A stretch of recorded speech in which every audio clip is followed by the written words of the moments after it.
Um,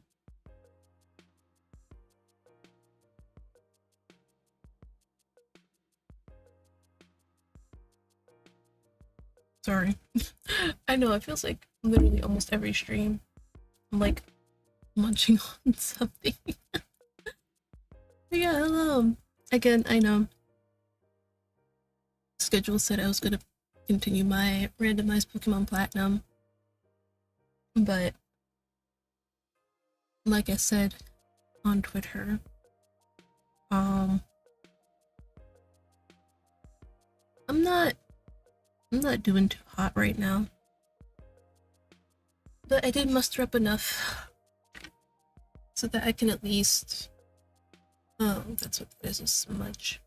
I'm trying to figure out what the hell this is on my goddamn glasses. But yeah. So definitely not feeling up to Pokemon, but I can at least do some reading. So I was like, you know what? Fine. I can at least still stream something. Like I planned to today. So this was actually the visual novel I was checking out yesterday by the dev we were looking at before on Twitter yesterday. So it's like, you know what? Why don't we just play it? So yeah, that's what I'm gonna do.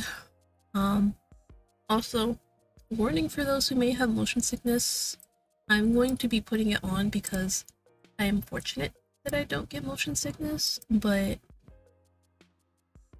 you guys might, so if you do get motion sickness, try not to look at the screen too much.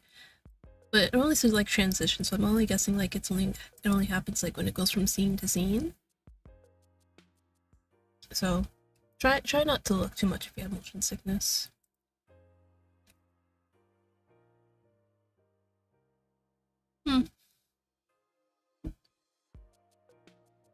Actually, you know what?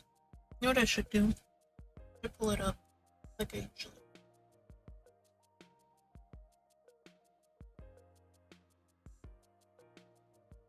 So this is keyframes. It's done by Blank House.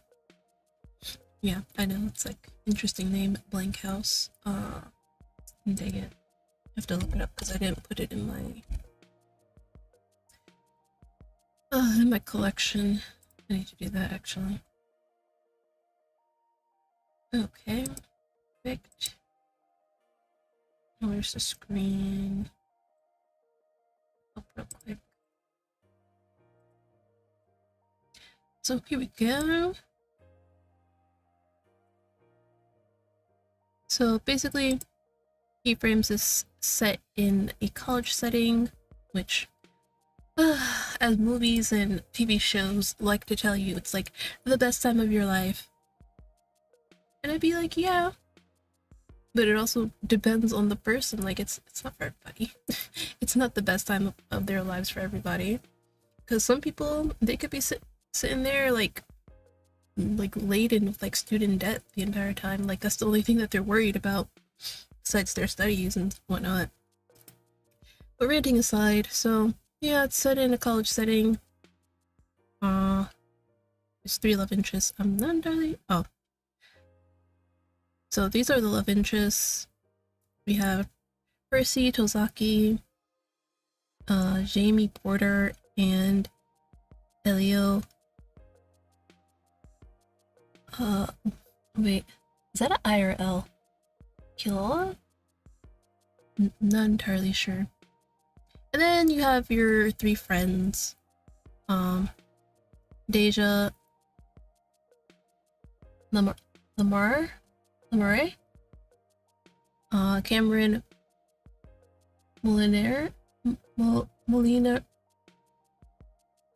Molinares. Oh my god.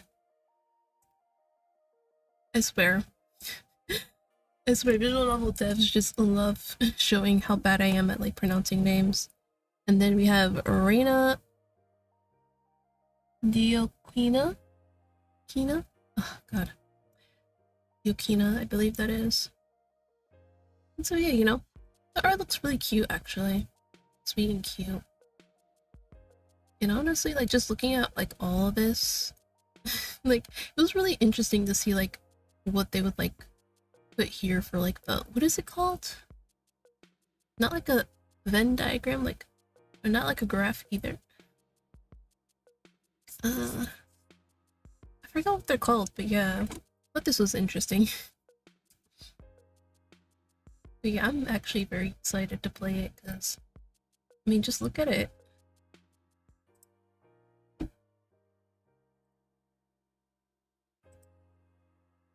Oh my god, they have quick time events. As you guys know, I'm not great at those. And the fact that I know now that there's going to be like a quick time event, I'm not going to do any better. Because I'm going to forget about it. Be like, oh shit. Oh my god. What did they do to this car?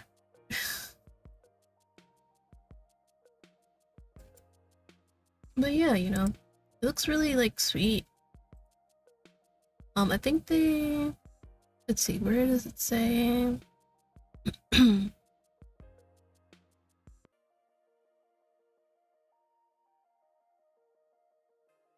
Okay, so yeah, this, here it is. This is what I wanted to mention.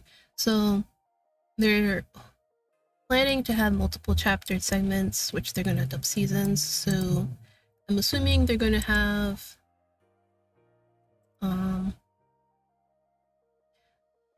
first spring season. So I'm guessing they might be going for, since everybody's like in year 2 and year 3,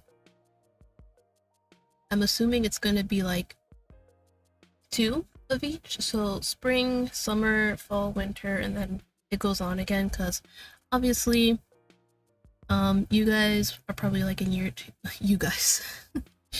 The main character and like some of them are in year 2, which would put them in year 4. And the people who are in year 3, wait, yeah. So people in year 3 will then be in year 4 after a year. And then after that, they graduate and they're like doing other stuff, which also doesn't mean that they can't, you know, come back and visit the school or visit you or whatever, right? So I'm just assuming it's going to be like over like 2 years. So 2 spring, 2 summer, 2 fall, and 2 winter. Since they're starting with spring, so. But yeah. Enough of my yapping, because I will probably yap for a little bit longer if given the choice.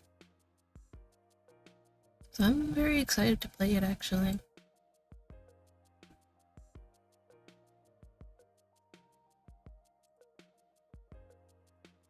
Let's see, let me do the options. Because I cannot stand slow text. I can't do it. That's fine. Is that fine? What does that look like? I wish they would like show me what it looks like. Well, I guess I'll... Oh, is that too loud?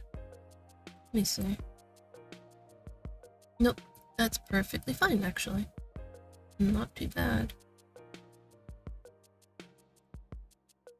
Turn it up a little for you guys. And then lower it for myself. But yeah, definitely put like the voice volume up a little bit more. Because I do notice that sometimes, well, I don't know if they have voice acting right now, but I still remember there was this one visual novel I played. I don't remember what it was called, but like the voices, they would be like really low, and I'm like, I can't hear.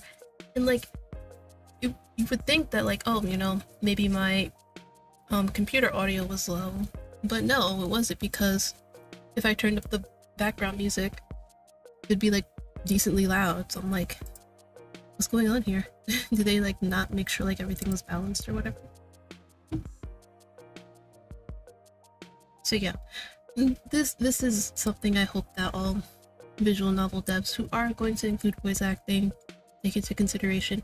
Please make sure the voice audio is balanced, so we're not like struggling to hear the voices even when we have like the background music all the way down.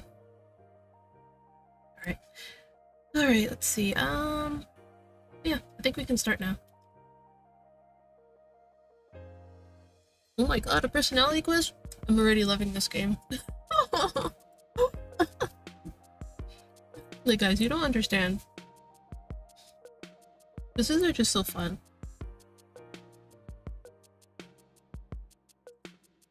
Like, I know. You do like stuff like I guess personality quizzes. Obviously, they don't mean jack shit, because you know yourself. But it's always fun to see what other people think might be based on how you answer questions.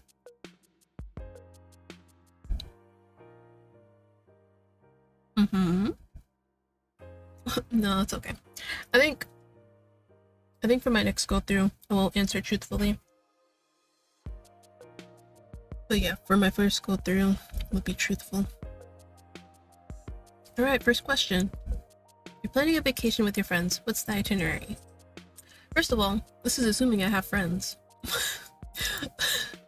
Right, this is assuming that I have friends. Oh shit. That's what I didn't do. I didn't tweet I was live. Damn it! Give me a second. Let me do that before I get any further.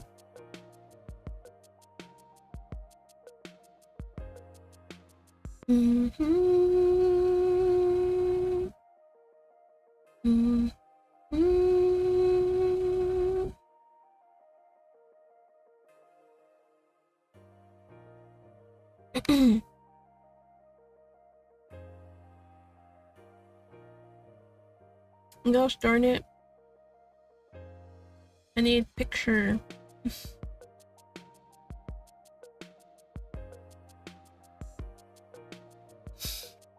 Hi Ninja, welcome to the stream, dear.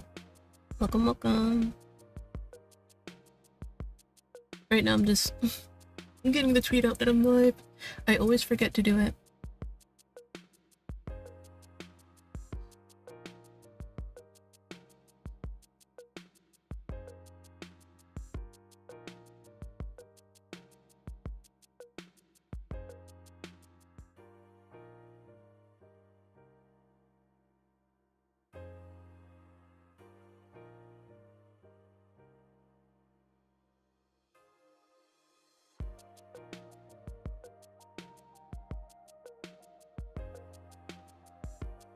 Did I do that right?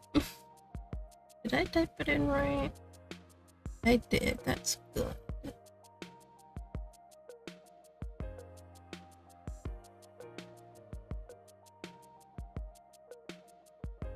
Oh yeah, then I also have to do it on Blue Sky too. I need to get active on there.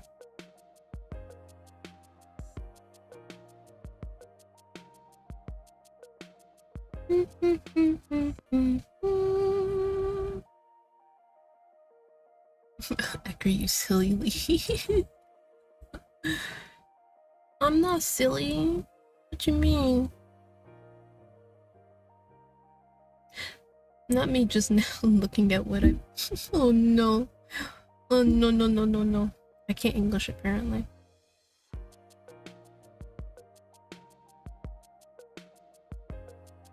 Oh yes, and again, guys, make sure that you are following me on Blue Sky, just in case Twitter explodes.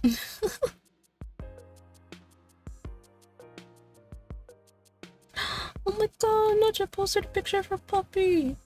I mean, doggo, when it was a puppy.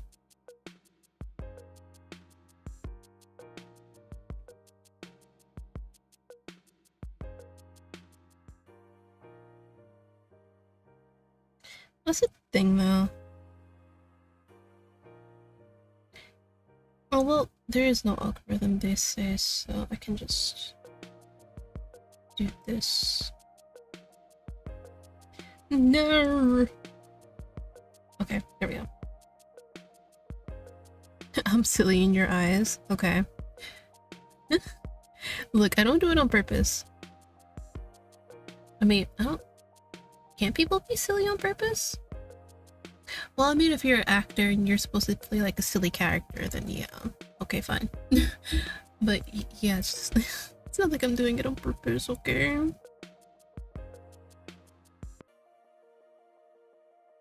Okay, now that I've done what I was supposed to do, I can start my stream. Alright, so back to them assuming that I have friends. What's the itinerary? Anything weird that's in visiting distance is the first on the list. Point of the vacation is to relax. You'll be enjoying the more scenic things, every museum or landmark in sight.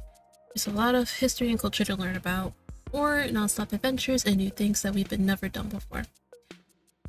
Definitely to relax, like, come on now.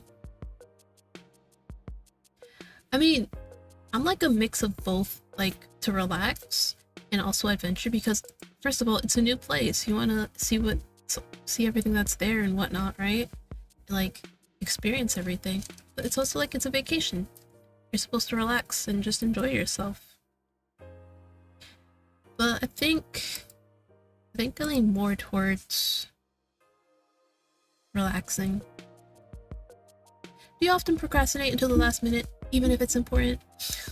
Why are they calling me out? Yes, but they shouldn't put the headline that far if it's important. True. True. Look, if it's that important, put it that far away.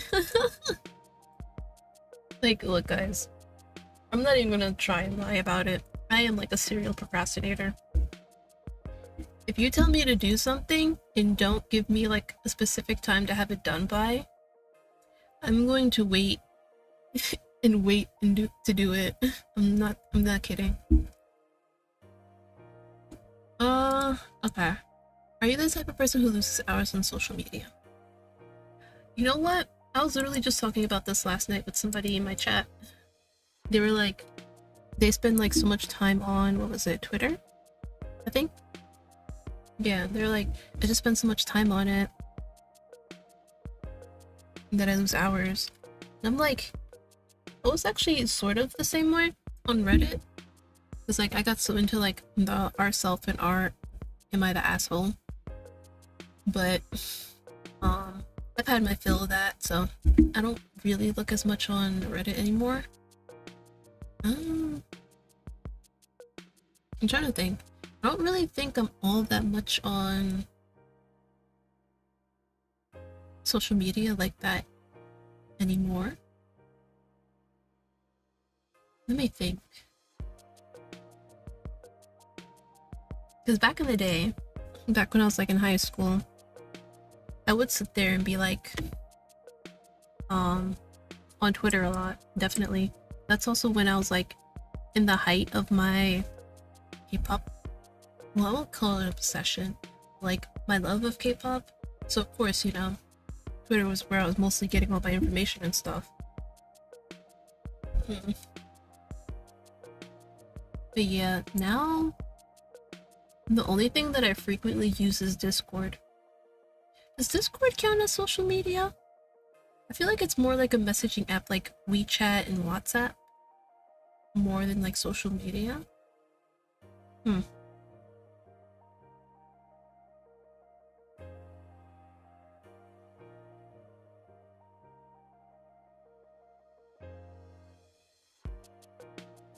You know what? One thing I will criticize about this is that it only has 2 options. Because again, there are people like me who are still on social media, but we don't lose like hours on it. And then there are also people who may only have like a few things. So yeah, I feel like they should include like a 3rd option where it's like in between.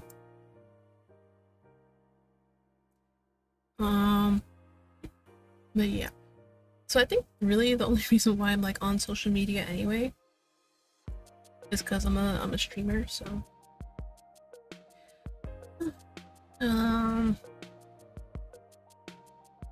so I guess considering my situation, I guess I'd lean more towards don't have any accounts. Alright. There's a fork on this hiking trail in front of you. Which way do you take? The more forested, less traveled one. It must be more interesting. Hell no. The open, well-traveled path. It's probably taken a lot for a good reason. True! True! You wouldn't catch me out there if my life depended on it.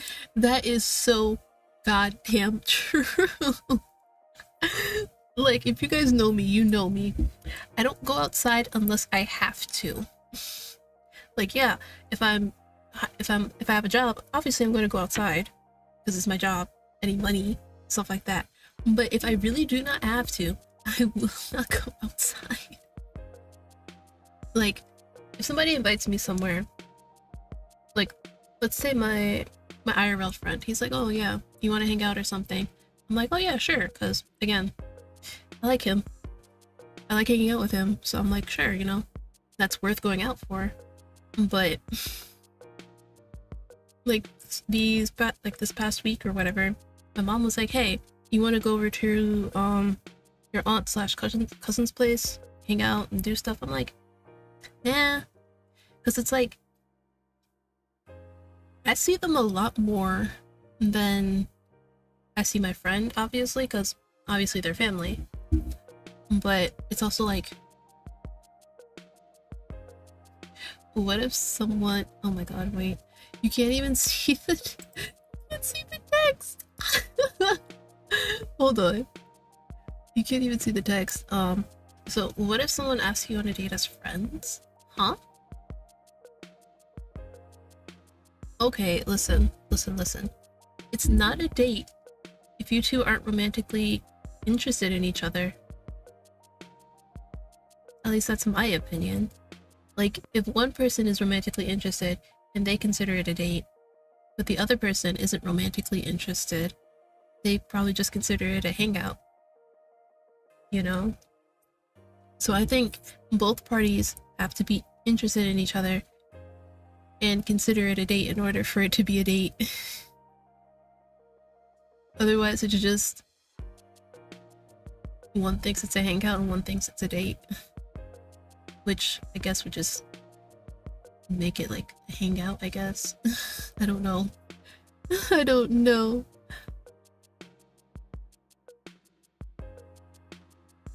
But to actually, I guess, answer the question, what if someone asked me on a date as friends? First of all, I don't have friends like that. I don't have friends like that. Like, most of my friends are online, basically. So, yeah. You can already see the issue there. Like, yeah, sure, you can have a date online, but it's not the same as, you know, an in-person one.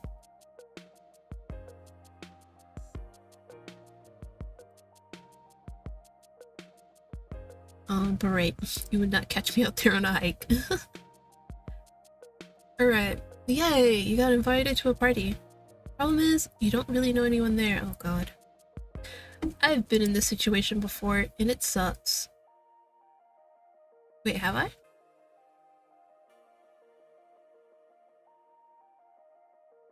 I mean, I guess technically... Well, actually, no, because I believe every party I've ever been to at least had like a family member or something. I guess the one that I can like say is like closest to this kind of situation is when I got invited to this girls' party back in elementary school. And like, yeah, all my classmates were there and stuff like that, but none of my friends in our class year were there. So I was literally like sitting off to the side. I forgot what I was doing, but I think somebody made a comment like, how do you come to a party and like read a book or something? I'm like, okay, but like you don't understand, like some introverts, yeah, you know, they want to be left alone, but they also want to be around people. And honestly, she was really kind enough to invite me to her birthday party, so I was like, okay, I'm gonna show up, you know? It's the least I can do. It's like, she didn't have to invite me, but she did. So, showed up. Never been to a friend or any party before. Family party doesn't count for me. Yeah, because, like, I mean, obviously you're gonna know family, even if some of them are, like, very distant relatives that you've never met before. You still know people. But yeah, I think that was, like, well, no, it's a lie.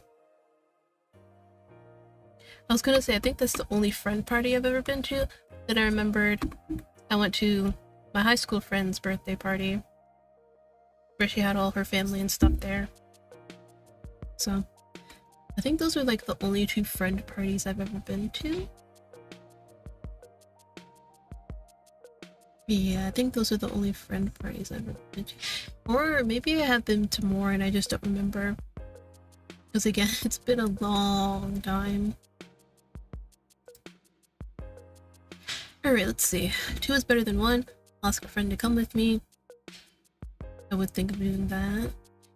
I'll go for a little bit to be polite, then leave. Not really. I'll go by myself. Oh, you know what? What is it? Do you guys remember, like, the cruise that I went on? Would that technically count as me being invited to a party? Even though, like, I, in quotes, paid for it because they gave us the money back. The money is more like a safety deposit measure to ensure that we are going to show up and go.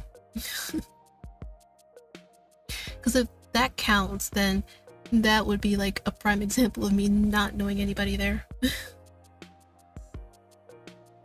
But if it's your parents' friends or siblings' friends party, that's a whole different story. Yeah, definitely. Yeah. But I still feel like, especially if like your sibling or a parent is there with you at that party, you technically still know somebody there. So I think they mean like in terms of like knowing absolutely nobody there.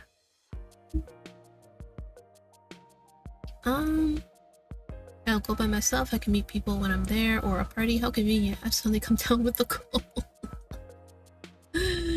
Oh my god.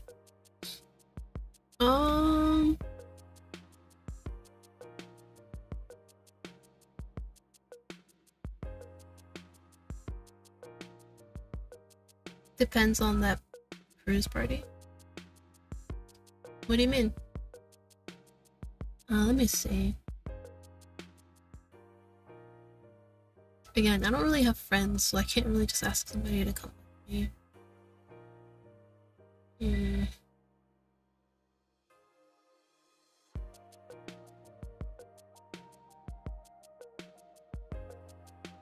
Because usually, like, when I'm invited to, like, parties, I stay the entire time.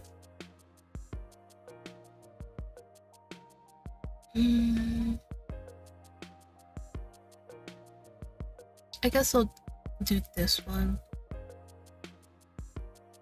It says I can meet people when I'm there. It doesn't necessarily say that I'll be friends with them. It just means I'll meet them. You're fighting with a friend, but it's gone on long enough. What do you do? First of all, I don't really fight with my friends. Like, sure, sometimes we have like arguments about like, I don't even know, something random, like take Tones for example. I always get on him for eating like having like bologna and cheese in an omelet.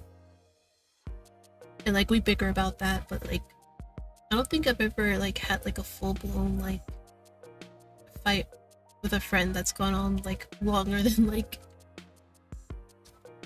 I don't even know, like a few minutes or something. I think mostly because like I'm not really a confrontational person.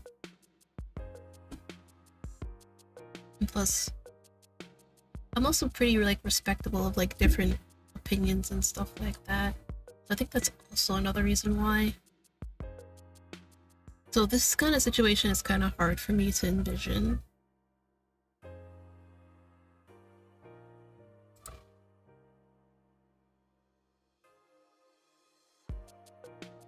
Say apologize first, even if you don't think you were wrong. Hell no. Hell no. Oh, actually, you know what? I think there was a time. Let me try to think of that one. Let me see, what did I do? Nothing, more confrontation is too much. Extend an invitation, but don't acknowledge the argument. Okay, none of these are what I would do though. That's the thing.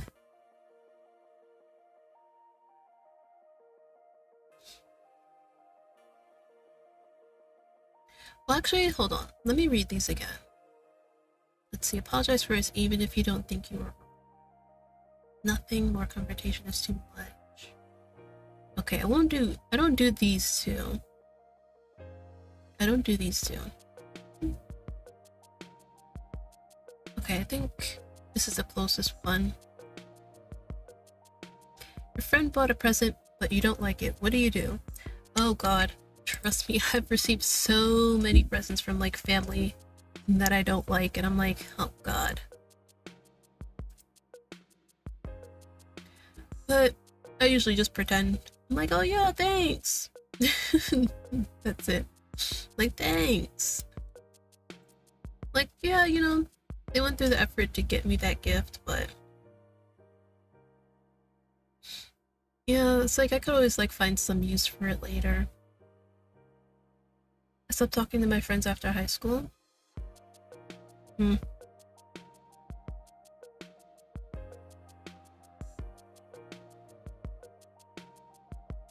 small mistakes bother you, whether it's personally, professionally? It does.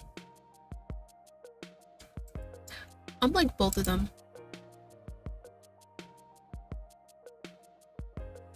It was like literally just yesterday, I made a mistake at work. And I was like, oh my god, I made a mistake. Oh my god. They're literally gonna sit there and like say stuff about me like, oh my god, she can't even put on like a fucking tie right. Oh my god. But yeah, I'm both of them. Like, I think it really depends on the mistake though. Like, if I make a mistake at work, obviously that's going to be like a big one to me. Even if it's just like a small one. But then let's say like I make a mistake on stream, like I sit there and be like, I say like the wrong thing, right? And then that's just like, oh yeah, that's just a small mistake. Doesn't really bother me. So it really depends on the situation for me. It would be nice if they had like a choice for that. Where it's just like, depends on the situation.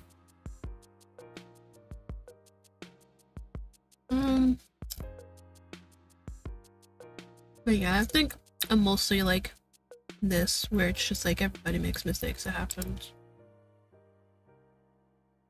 Oh man, your lunch order is wrong. What do you do?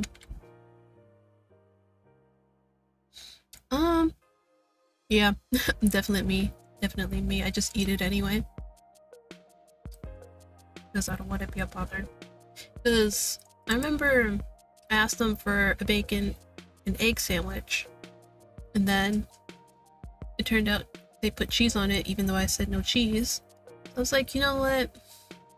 Even though I hate cheese on my bacon and egg, I'm still gonna eat it anyway. Because also, by the time I realized it, I was already on the bus heading to where I needed to go, so not much else I could do about it other than eat it. Alright, what did I get? And why is butter falling off my toast? Fall? Huh?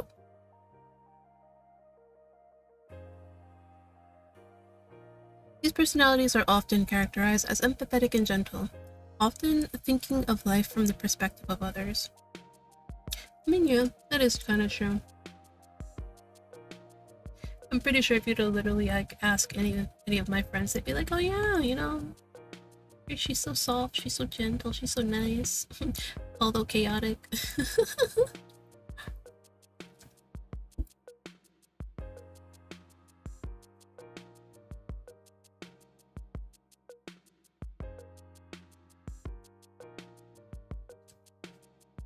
Paul's might be the last person to speak, but it's only because they want to make sure that everyone said their piece. But for all their understanding, sometimes comes at the loss of their own wants.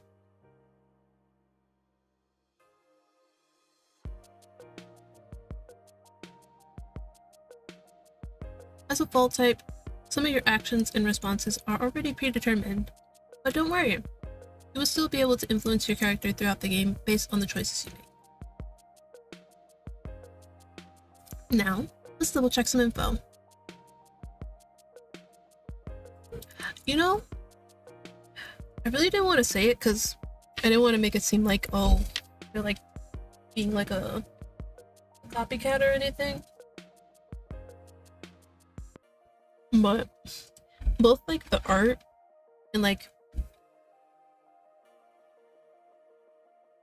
just like the overall feel of the game, it reminds me of Our Life. Like I said, I'm not trying to like call it a copycat or anything like that. Copycat. Copycat. Yeah, but I'm saying that like in terms of like, you know, it feels like comfy and cozy. A game that you can like just come back to and enjoy. No matter how many times you played it, you know? I'm trying to think. What else? I wanted to say something else, but I can't remember. But yeah, obviously, they're not the first people to do like, depending on like choices that you make, some answers are predetermined, but you can still influence your character's growth in some way. Because what's it?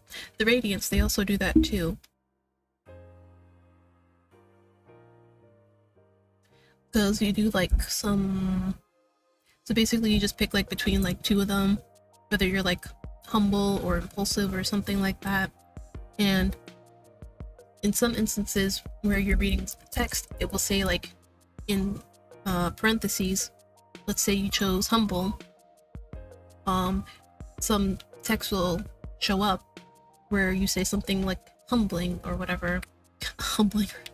You say something like in a humble way, whereas if you probably chose impulsive, you'd say something more impulsive, you know?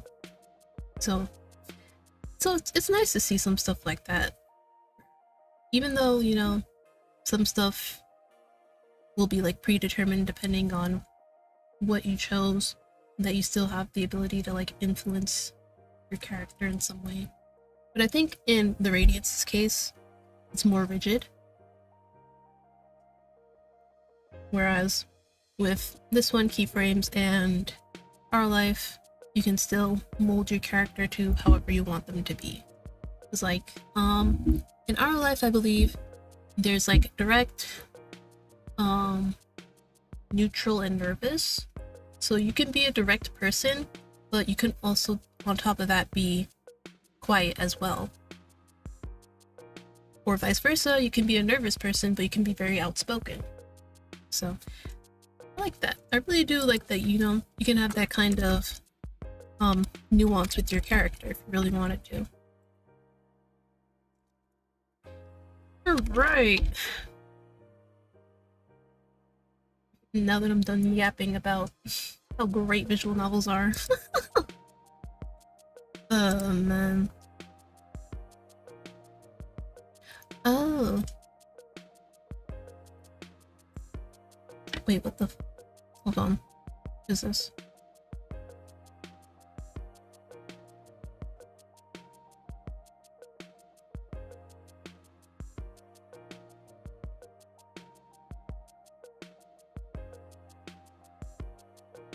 Oh, I can't do that. I don't have a driver's license. I know, that just randomly came out of nowhere, but I got a text and they're like, oh hey, you know, we got a role for you if you're interested. And I'm like, great, but I don't have a driver's license, so I can't do anything about that. Let's see, so this is if you do like that, they like a she them or a he them. Mm, I like that they, have like a randomizer for this too. Because not many games like allow you to like do like 2 of them, or even 3. Wait, do they allow you to do 3? Okay, yeah. Like literally, not many games allow you to do like 3, honestly. Because I know, what was it? A Date with Death, I think. They had like, they, them, she, her, he, him, but they also did like she, they, and he, him as like an option as itself, rather than like you being able to like select however many you want. So it's really nice that they're, that visual novel devs are starting to like implement stuff like this, where it's not just like you could only pick like one, whether you're she, them, she, them, they, them, she, her, he, him. Because again, people are more nuanced than that. Because I know Siren, he does he, them too, so I'm glad that they're including more people in.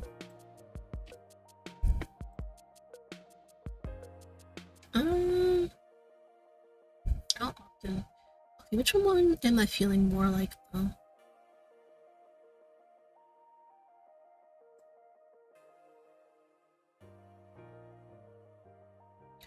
Wow, you can literally get down to the nitty-gritty with this.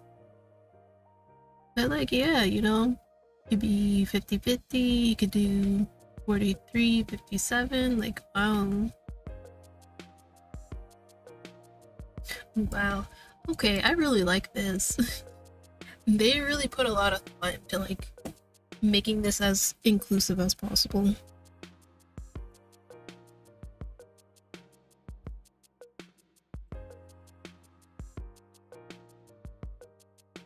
You know what? Yeah.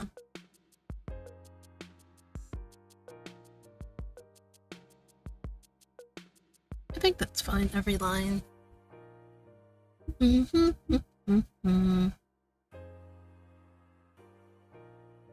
Alright, at some points in this game, members of the cast may behave differently depending on factors related to their/your orientation and presentation. Which, obviously, most people do.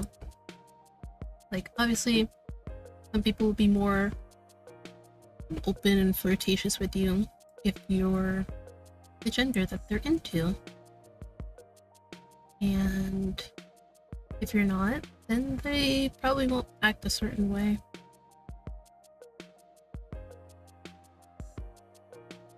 I don't think.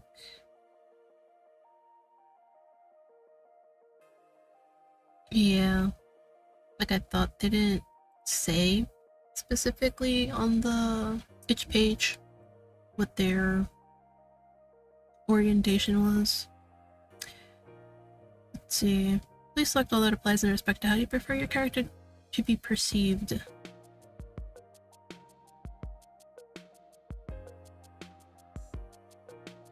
I prefer my character not to be perceived based on either options. It's fair enough. Fair enough.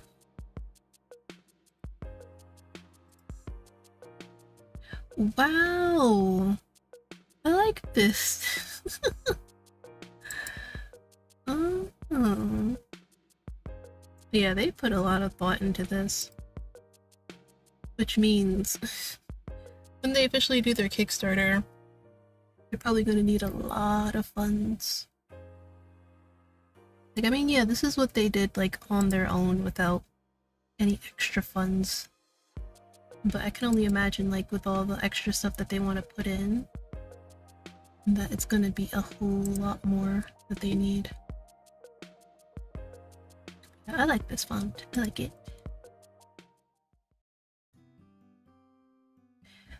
Okay, so they did a lot of that, but I mean, I guess I understand, because character creators, as fun as they are time consuming. I mean, literally, the Our Lives are like a perfect example. It's like, you have to have like so many options that like cater to like the various different people who are gonna play their games. Because obviously they can do like what most people do, you know, just have like some basic hairstyles that are all straight and like maybe like a wavy and like one curly, but not really include like other kinds of hairstyles, like people who have afros or really kinky curly hair, you know.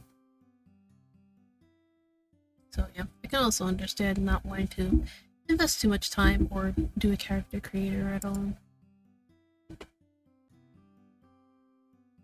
Because then it's also like you have to anticipate for stuff like all the kinds of characterization and randomizations. Oh my god, I've done so much yapping. Alright. Your phone rests you from your dream, and you woke to the scratch of your sheets and the whir of the AC unit. Sighing, you stuck an arm out and patted gently around the blankets. Your phone was cold to the touch, and you yanked it quickly under the covers before swiping to answer the call. Also, I'm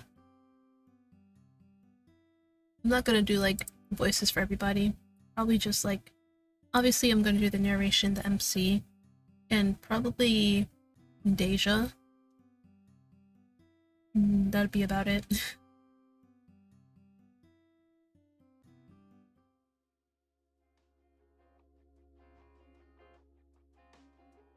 What?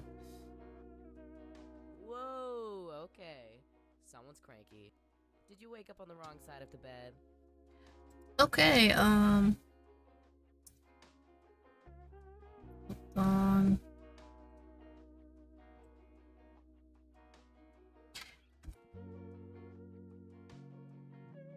I don't know if you guys heard that. It was kind of low. Me.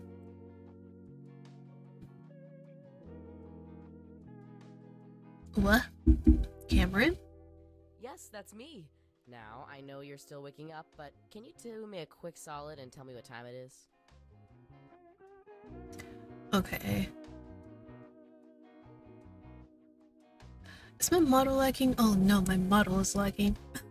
Oh no.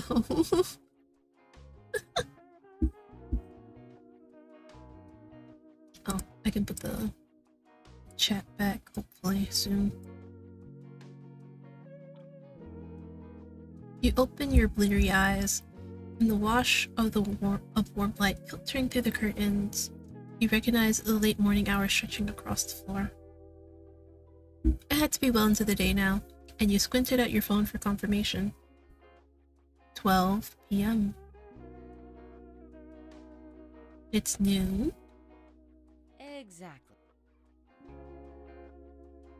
What does this mean for me? That you should probably get up? Yeah. Maybe I should just turn it up. Like I said, it's kinda low for you guys too. Then I'll just have to blast my eardrums. Aw, do I have to? Well, I tried. Oh, okay, well, it's a little bit too loud now. Dude, you're too nice. Let me. Oh my god. Wait, if they're gonna have, like, voicing for, like, all of their lines, maybe I don't have to do too much reading. Hey, you gotta wake up. Oh, I don't wanna. You'd better not have forgotten. Forgotten what? Today's Raina's barbecue party, remember? Cam and I finished buying the snacks and stuff. We're also like 15 minutes from campus. So, if you still want to ride, you should get up. Like, right now. Oh no. I overslept, I'm sorry. And there's the reaction we're looking for. Thank God. It finally sunk in. I'm really sorry, guys. I'll be as quick as I can. Hey, it's okay. You've got time. We'll be waiting for you in the parking lot, yeah? We love you. We'll see you soon. Mwah, mwah, mwah. Oh. Oh, that made me cringe in ways I didn't think I could cringe. No, I'm not saying it's like bad. It's just don't like it when people do like the kissing sounds over their phone. God. Makes me feel weird. The call dropped and you sprang into action, sprinting across the sun-warmed floor to get ready.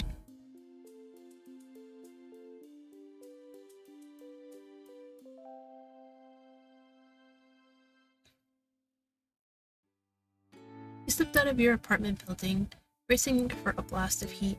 As the semester was drawing toward its close, temperatures had risen in a way that left you lingering in the chilled indoors. But thankfully, today was a perfect spring day. One of the last winds you'd get before summer crept in. There was just one thing in your way, or, well, many things. Many people. This time of day, Warren Mayer University was as lively as ever. Students moved in and out of lecture halls, and they were clustered everywhere with their eyes on their books, their friends, or their phones. If you hadn't been so hell-bent on finishing your assignments for the week last night, you would have been awake in time for a peaceful morning, and you'd be able to simply walk alongside the crowds, calm as anything. However, let's see. You wanted to be prepared, and that meant keeping up with whatever your professors gave you. You needed to get everything done just so you could go a few days without thinking about schoolwork. All your work from the last weeks had piled up right into the last minute. I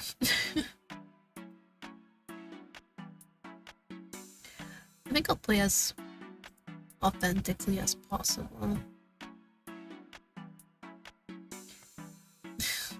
I say authentically as possible and proceeds to almost pick something that I necessarily wouldn't have done.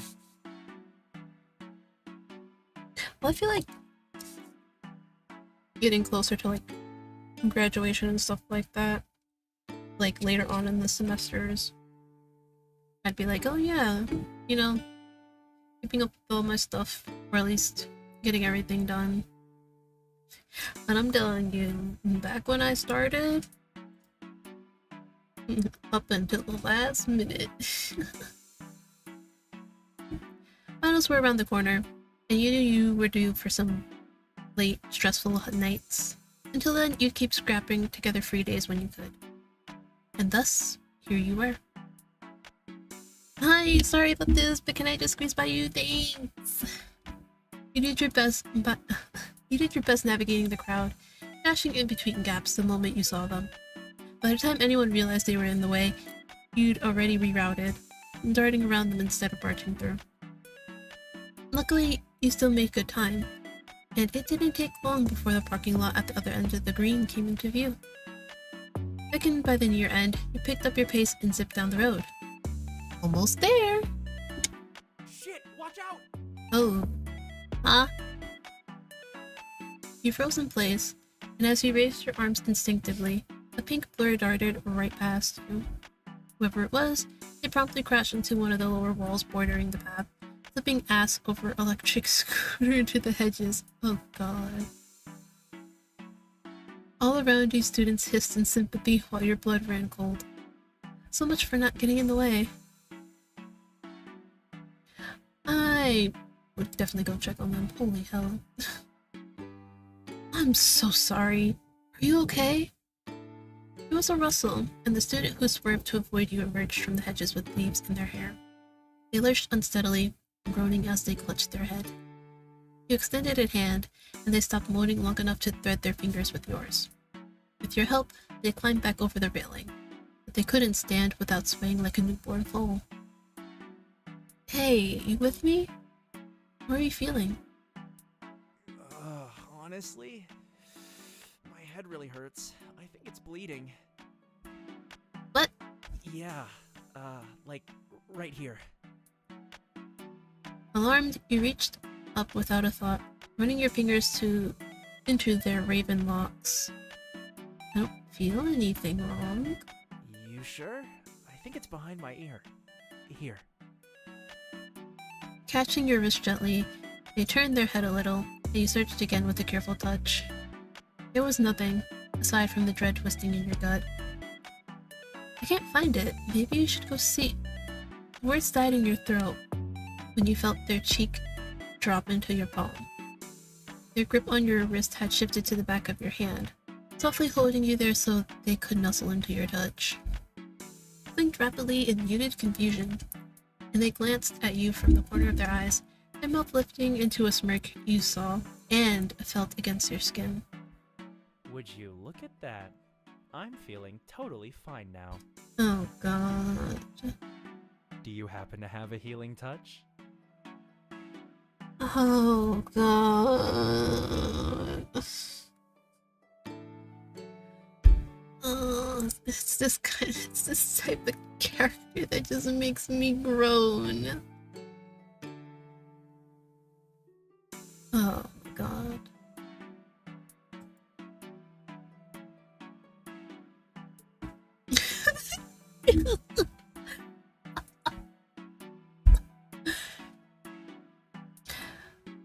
They were your least favorite kind of people. Annoying flirts. I see what you did there, very smooth, and yeah, how'd you know? Why couldn't they understand that not everyone appreciated being hit on? Frowning, you yanked your hand back, ignoring the mischievous laugh that left them. This isn't funny. It kinda is. No, it's not. I was actually worried, you jerk. Oh. Wait, I didn't mean... Save it for someone else who still cares. You turned sharply on the balls of your feet and stalked off to deal with something actually important. You made it a point of stepping up the sidewalk as you got away. The spring breeze did little to smooth your ruffled mood, and distance only made you look back on the unfortunate encounter with increasing disdain. Of all the absurd ways to get delayed, there's no other choice but to rush. You got free of the crowds and broke into a jog, heading across the grass until you reached the parking lot. You slowed to walk off the light stitch in your chest, slipping by a group of students going in the opposite direction.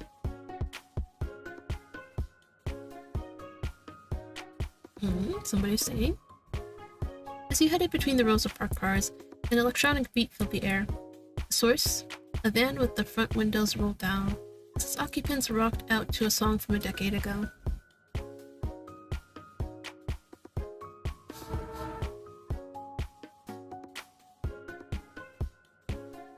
Cameron sat in the driver's seat, two-toned hair flying wildly as they banged out a beat on the car door. They were one of your best friends, as well as a year above you in the same major. More importantly, they were a self-professed champion of car karaoke. When it came to immersing oneself in song, passion was the name of the game, and for Cam, that meant there was no need to worry about hitting the right notes.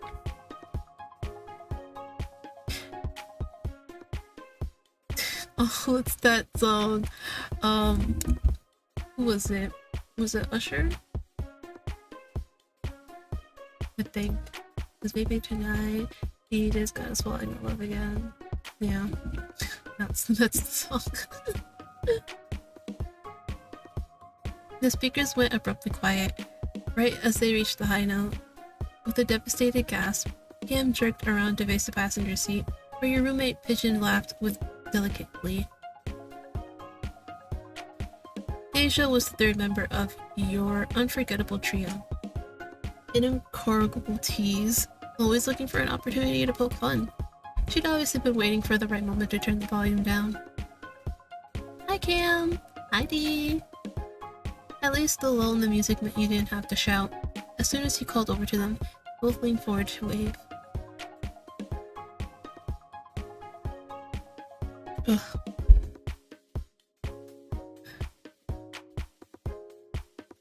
After a quick karaoke sesh, right? Oh my god, no, please don't ever do that.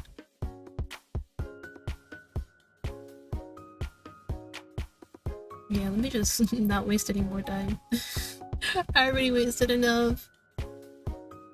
After checking in both directions, you scampered over, and Cameron stuck their arm as far out the window as they could reach.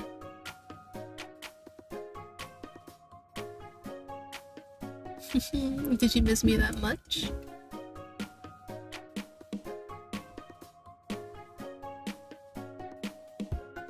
You stopped with a puzzled blink, and then did as you were told. While you took a few steps backwards, the side door to the car popped free and slid open. Huh? Deja popped her head out from behind Cameron's. Their brazen suggestion hadn't triggered any alarm, merely a listless smile, coupled with a roll of her eyes. True, peer pressure is not cool. So, Cameron said, but you didn't miss how their muted lilac eyes flicked to the side, really wanting you to indulge them. They were always a bit on the reckless side when it was just the three of you. If there was a chance to goof off, they'd take it. And if you weren't careful, you'd get swept along for the ride.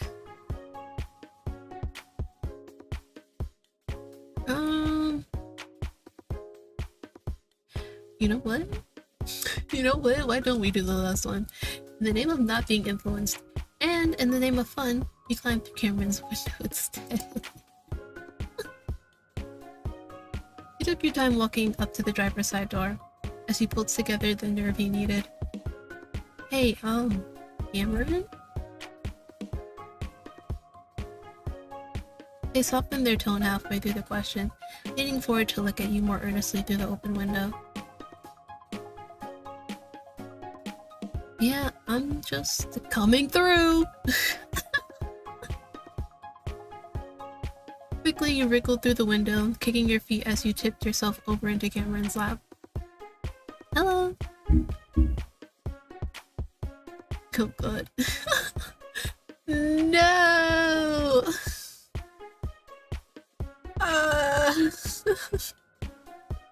I hate cheesy lines, man.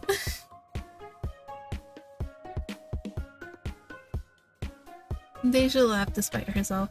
So did you. Before you could squish Cameron too badly, you crawled into the middle row of seats. Honestly, this kind of tomfoolery was pretty common, when it was just the three of you.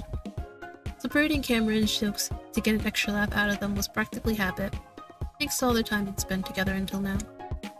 Granted, this was the first time they'd ask you to pull this particular stunt.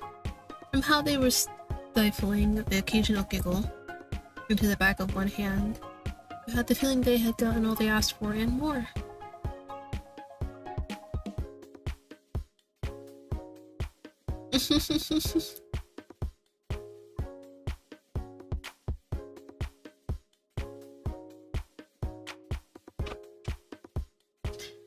I really enjoy like really wholesome, warm game visual novels like this. It just makes me wonder how different my life would be if I had a bunch of friends like them. I know that sounds really sad to say, but yeah, what happens when you're me? You all clicked your seatbelts in, and Cameron shifted the car into reverse. Twisting in their seat, they gave a quick peppy salute before settling one hand on the back of Deja's headrest. They maneuvered out of their parking spot with a practiced turn of the wheel, looking backward all the while. It was inevitable you'd make eye contact, and when you did, they winked.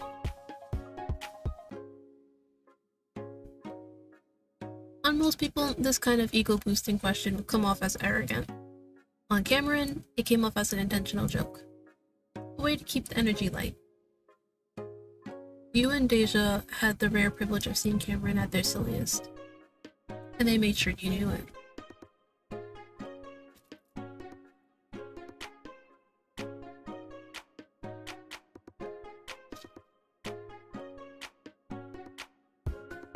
I'm torn between like teasing them, being like, nah, I think it's hot when you do it, or just straight up being ruthless, like, if you have to ask, then you're not cool. Man.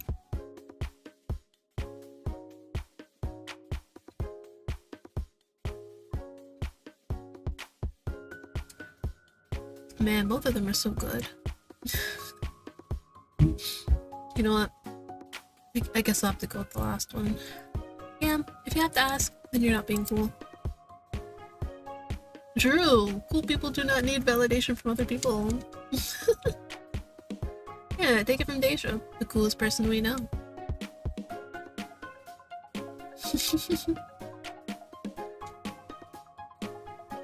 Cameron groaned with mock frustration, though a smile still tugged at the corners of their mouth.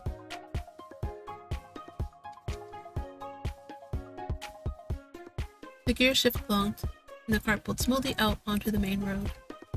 A cool breeze fluttered through the front windows, and campus buildings rolled by in silhouettes of glass, stone, and brick.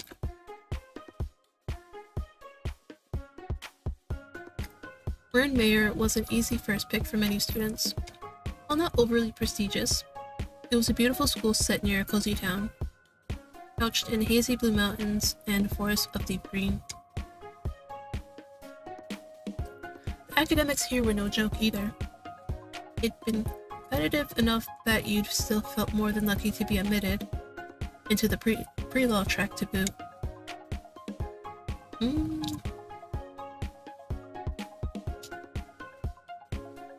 So I can say it's a pretty and cool campus. Talk about the downtown area. Hi! Welcome to the stream, enjoy your lurk.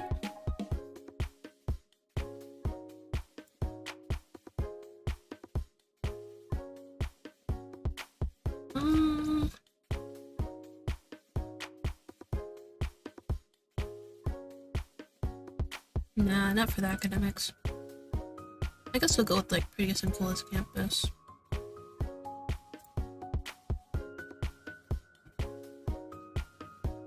The brochures had done their best to capture everything, but nothing had beaten experiencing it in person. Your first month here had been a giddy one, full of exploration and maybe a little frolicking. Campus was, to quote Deja when you met, picturesque as fuck. And to quote Cameron next, sick as fuck. Yo.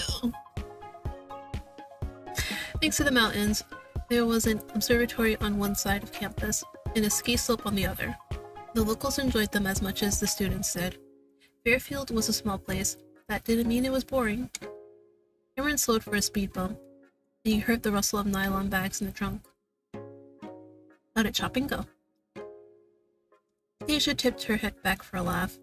More of a sharp exhale, really. It was easy to miss these mini laughs of hers, if you didn't know what to listen for.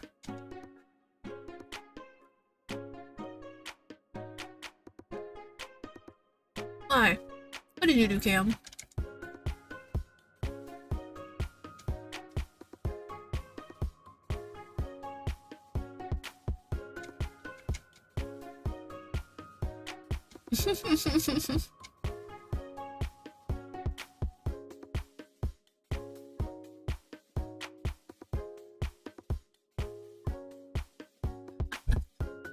Sounds like a weak defense to me.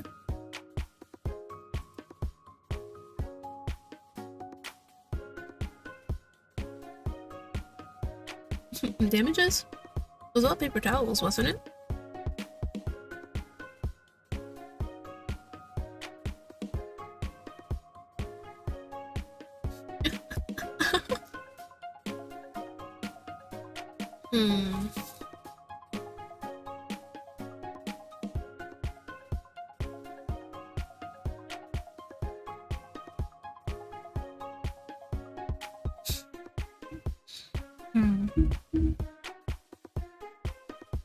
Probably for the best.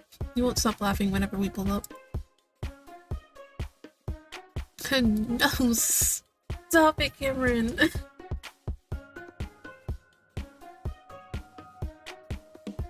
Cameron snickered, and as they flicked the turn signal on, Deja tilted her head to look back at you. What's up? You met her eye with an automatic smile, watching as her expression softened. She took her time putting the words together, as she usually did around you. Well...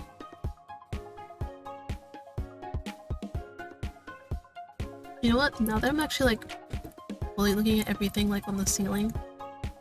I mean, roof of the car. I'm like, this looks... God, why did I lose my words right there? This reminds me of Cardcaptor Sakura's magical staff thing. Is it what? Staff? Staff. Yeah. Reminds me of her staff. Well, the one she had after the bird. Either after or before the bird. Naturally, you hadn't been set up for success today. Your room had been a mess, you'd woken up late, you had to run across campus, and you got held up by that stranger. There was a lot to say about your morning from that alone. Did you want to tell your friends? Of course! Of course I'm gonna tell them about it. Well, I ran into someone on the way over. No, I mean like, I ran into someone. I didn't know them. Yes, well, I didn't fall over, but they did. Oh god, they... Not actually saying LMAO out loud. It wasn't good. I was in the way, and they couldn't stop their scooter on time, so they ran into a hedge. I know, right? We're campus foliage. Well, that's when they tried to flirt with me. Asia clicked her tongue sympathetically, and you huffed lightly, crossing your arms as you sat back. And they pretended to be hurt, just so I'd get closer. I didn't appreciate that.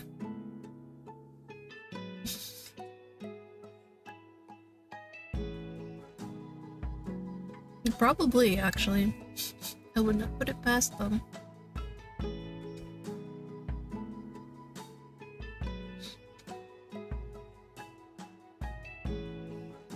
That literally is what it was like. It really steams my clams, you know what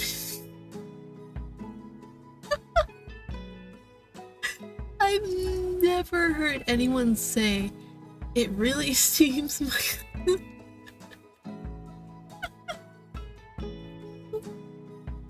Oh my god. I don't know why I find that so funny, but it's so funny. It really steams my clams.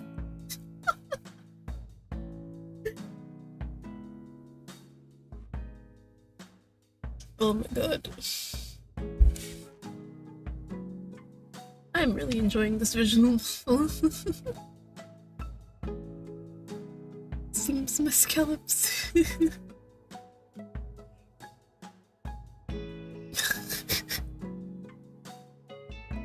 If nothing else, you were relieved that you could count on your friends to be in your corner when you needed them. It had been an altogether frustrating experience, but at least you'd never have to run into that person again on campus. Or, at least, not again today.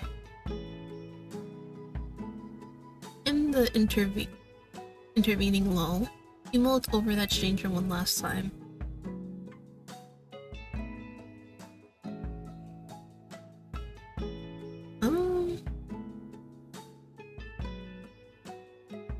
What kind of friend do I want to be to them?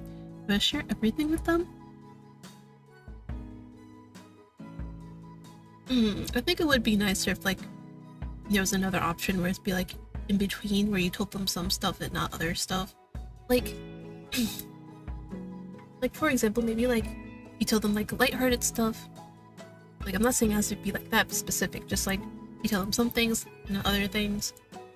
Just giving an example, like, maybe you tell them, like, you know, stuff like what I just told them, like, you know, ran into the stranger, but then maybe when it comes to, like, family matters and, like, serious stuff, you don't really talk to them about it. Or vice versa. You never know. That's just me, you know, wanting a little bit more nuance and, like, choices. Because everyone does interact with friends and such differently. Thank you for the stretch. Thank you.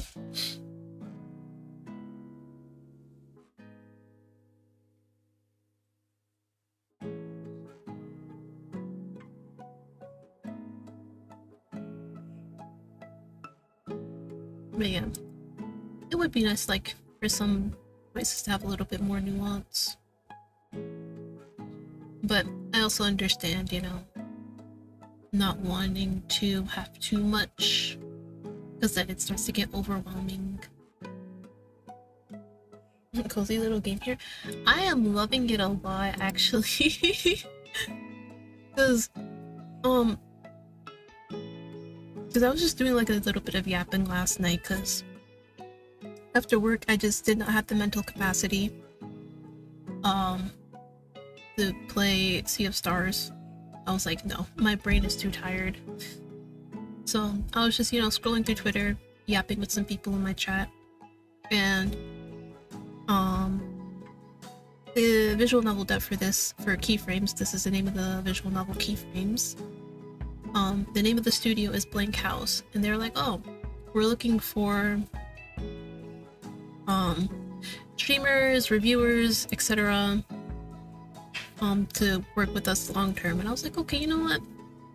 Since I do want to be that visual novel VTuber, like, whenever people think like visual novels, they're like, oh yeah, you know, Ekrivan or whatever. And I do want to be that kind of streamer that, you know, visual novel devs can come to and be like, hey, would you play my visual novel on stream? And, you know, say how you feel about it and stuff like that. I really do want that to happen. Like, that is like one of like my ultimate goals. In my eyes, you're already putting me onto them. I'm glad to hear it. Because again, like I said before, one of my ultimate goals, actually I should just list them out. So one of them is to create my own visual novel. I pretty much have like the writing almost done for my own visual novel. Some stuff happened and I have to essentially do it all over. Well, more like copy what I have recorded and put it into like a Google Doc or something like that. I haven't gotten back to that. I really do intend to, but that whole ordeal, I'm still getting over it. And then another one is to basically find people who love visual novels as much as I do and bring more awareness about visual novels as a whole to everybody. Because, you know, people don't think gaming when it comes to visual novels. Because, I mean, granted, it's like you're reading a book online, kind of. But again, like I said, you can do a whole lot with visual novels other than just like the standard, you read, make choices, get an ending, you know. And then another goal, as I basically just stated here, I do want to be that visual novel VTuber. Yeah, I do want, like, you know, visual novel devs and whatnot to come to me and be like, hey, you know, I'd love for you to play my visual novel on your stream and stuff like that. So yeah, I really do hope all those can come to fruition. Obviously, it's not gonna happen like overnight. I wish, but it's not. So I still do what I can, which is playing visual novels on stream, even though I know nobody really likes watching it. Like, I am not blind. Like, I do check my numbers and whatnot. And usually when it comes to visual novels, it's literally just me here.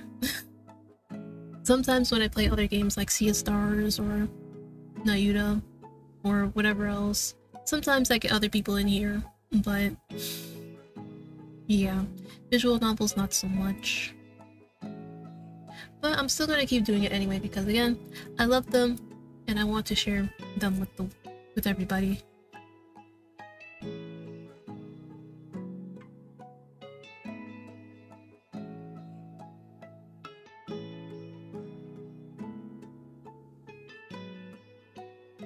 wish you the best of luck one day for sure. Yeah, definitely one day. Because if I really like want to get my visual novel out there, I will need an artist. Because I'm gonna have to find somebody to do backgrounds and obviously make like the characters and their sprites. And then I'm also gonna have to like, well, for music I could also just do like free stuff. So that's not too much of a issue in terms of music. Obviously it'd be great if I had like original music for it, but again, music's not too much of a concern. Just mostly the art.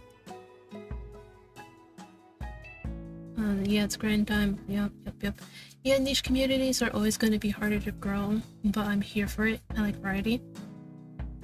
Yeah, because like Nacho was literally telling me that like the other day. She's basically like, yeah, you know, what you like to do is pretty much like a niche, and I'm like, yeah, it's a niche and a niche, which makes it really hard, you know, because everybody, you know, they're more interested in stuff like, I don't even know what's popular anymore now. It's like always changing. Like people, they're more into stuff like, I don't know, Fortnite, whatever is popular right now. League of Legends. Yeah, so yeah, basically stuff like that. And obviously, if you know me, if you've been around a long time, I don't play any kind of shooter games. And it's not because I think like they're terrible or trash games, it's just I really have no interest in them. I really don't. Then obviously, I also really don't have an interest in battle royales, which is what League of Legends is, or like Pokemon Unite and stuff like that. They're just not fun to me. Which is why I know I probably won't, I don't know, get any higher than where I am now.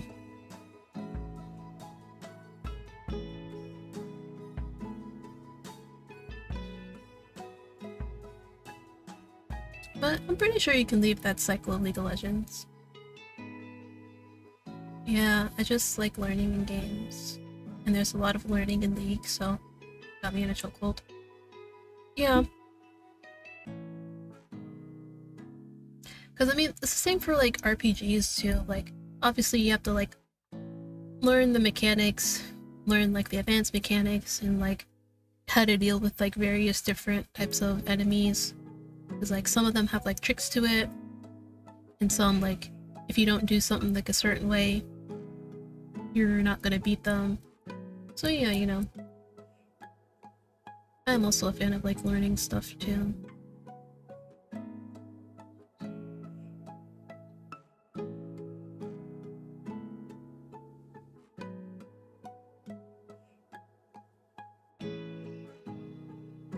I do play other games a lot though, mainly with friends, but I have a weird sleep schedule, so it's whack. I mean, fixing the sleep schedule, it's like in between hard and easy. Because I also tried it. I would say I did a little bit of good, because usually I'd be going to bed at like 2-3 a.m. sometimes. But now I'm still going to bed like a little bit late, but no later than like 1 a.m. So yeah, I've definitely improved a little bit. You just have to like force yourself to like go to bed earlier, like put everything away, turn everything off, and just sit there, close your eyes, and try to sleep. It's hard, but after doing it a few times, it gets easier. But yeah, I've been wanting to try cozier games again. It's been a while. Trust me. Visual novels? Well, I can't say all visual novels because not all visual novels are cozy games. Some of them are very Monka W. But if you do want some cozy visual novel recommendations, I can definitely give you some. Oh, you work at night? Yeah, that'll definitely do it. That will definitely do it. Because actually, I had a friend I don't know. I don't know if he still works nights. But yeah, for as long as I known him, he worked at night. And so, I mean, is it night? Yeah, he worked at night. And then, since he worked at night, he'd sleep during the day, so couldn't really do anything with him. Unless it was at night, which didn't work for me, because at night, you know, I live with other people and everybody's like, you know, starting to get ready to like settle down in their rooms and stuff like that. So, yeah. I'll take recommendations, some that are light on the bullet, preferably. Oh, don't worry about that. Trust me, I do not have a lot of money myself, so I can definitely give you some recommendations that are free. Like, right here, keyframes, it's completely free, considering right now it's only a demo though. Honestly, like, a good chunk of like what I play are demos, which are free, so you can, you know, abuse them and use them until they become full games. But if you do want like a full game that is free, Our Life Beginnings and Always. I can pull it up actually. So it's actually like comparing this game to like that one as well. Because like it gave me like those kinds of vibes. Let me find it. Hello. So yeah, so Our Life Beginnings and Always, it's completely free, but you also have the option to like add more on to the game if you so want to, like through the DLC. So yeah, this is Our Life. Basically, it's very cozy slice of life. A new kid moves in next door to you, and you essentially just grow up together. And a great thing about it is that you are not forced to like do anything like romantic with them. Like you can literally have like a strictly platonic friendship with Cove, basically. And another thing is that Cove always matches your intensity. So if you have romantic feelings for him, he will have the same thing for you. And if you just want to be friends with him, he'll just be your friend as well. And if you don't really particularly like him, he won't like you either. So you can basically craft the game to however you want it to be. So you can make it like a slow burn where at first you're kids, you don't like each other, and then as you get older, you fall in love. Or you could also do it where you've always liked each other since you were kids, and as you get older, you take those steps into becoming a couple. My god, I just get so happy when people are actually genuinely interested in like hearing about this stuff. But yeah, and like I was saying, they have DLCs, but trust me, Our Life Beginnings and Always is... Where do you install these kinds of games? Also, do you have a Discord server so you can see the recommendations? Yes! I do have a Discord server. I think Stream Elements already did like its post. So there it is. I don't I don't actually have like the recs posted in the Discord server, but if you just like at me in the visual novel channel, I could send some to you there.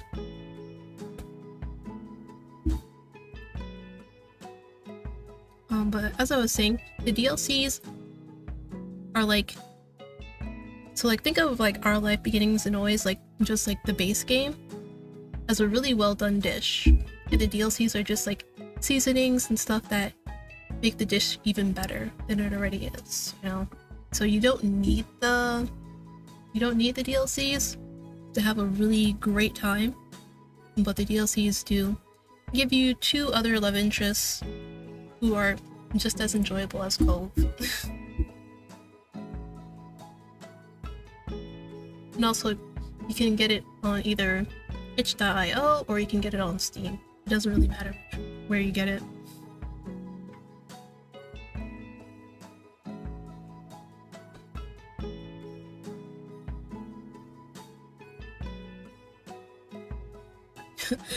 Alright, in there, you'll definitely at me when you need recommendations. Anything to get away from League. I am more than happy to get you away from League.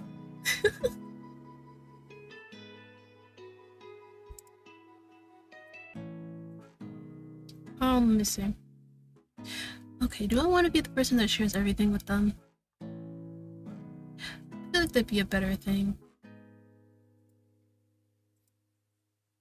As I'm in a queue for League match. Oh my god.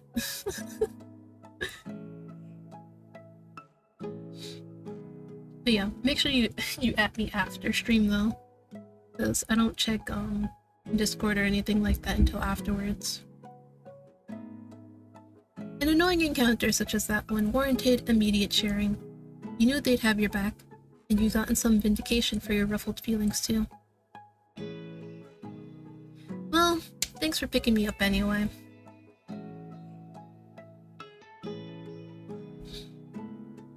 Oh my god, there's work to do? No.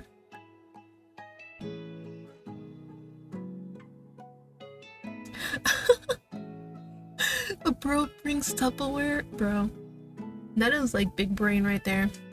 I need to start doing that when I go to like barbecues and stuff like that. Start bringing Tupperware. Oh no, it was actually kind of crazy. So there was this like Mother's Day thing that was happening at like a church or something, and obviously my mom was invited. My sister had to work, so I was like, okay, I'll go with you, so you at least have one daughter with you. And so we go there and there's like food set up and stuff like that, and I'm like, ooh, this is really good. And then I look over to the side and I see like these takeout containers, and I'm like, oh my god. Like they have them prepped and ready for everybody. Like, hey, if you want to take some food home, we already got you. We got you covered.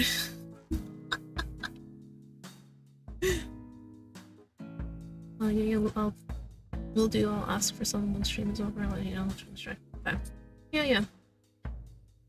Uber is so nice, not gonna lie. That would be my dream. I love free food. Yeah, I do too. Like literally. Like whenever like I'm going somewhere with family or something like that, I'm like, is there gonna be food there? And my mom would be like, yeah, there's food, and I'm like, okay, I'll go. Because look, I at least want to get something out of going. Be the same for real. Definitely, like, literally, I have to have like a motivation to go. Like if I'm just going to like just hang out and be with people, no thank you. I'd rather like stay at home and play games and entertain myself that way rather than being amongst people that I probably do not know or do not feel like interacting with. I get bribed with food daily.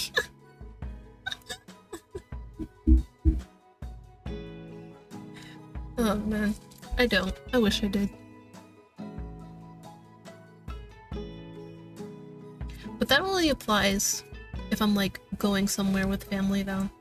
Like if my IRL friend, if he asked me if I like want to go someplace where there's probably like not a chance of me getting any food, I'd probably still say yeah. Just because I like hanging out with him.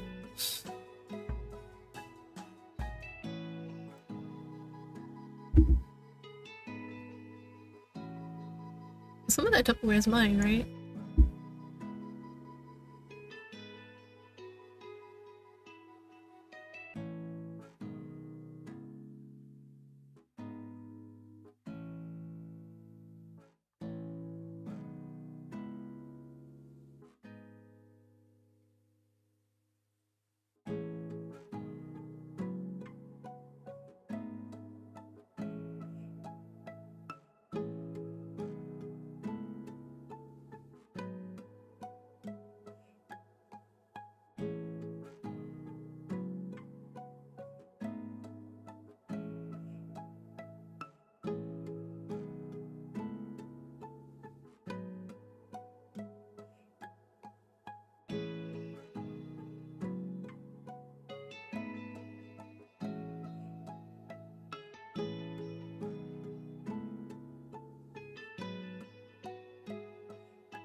Sorry about that.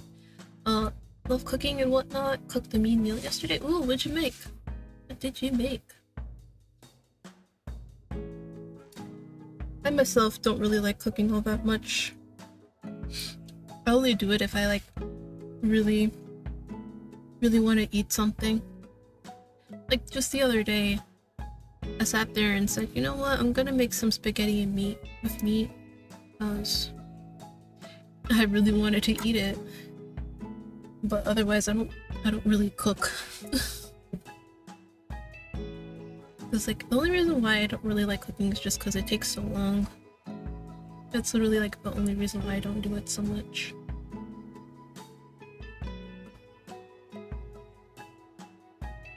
You smiled, resolving to help Cameron pack away whatever leftovers they wanted first. The rest of the ride was a tangle of light-hearted conversations. Deja and Cam were common fixtures in your life, but you rarely ran out of things to talk about. It was never silent, at least. Deja had the aux, and she put one of her playlists on as soon as you left campus.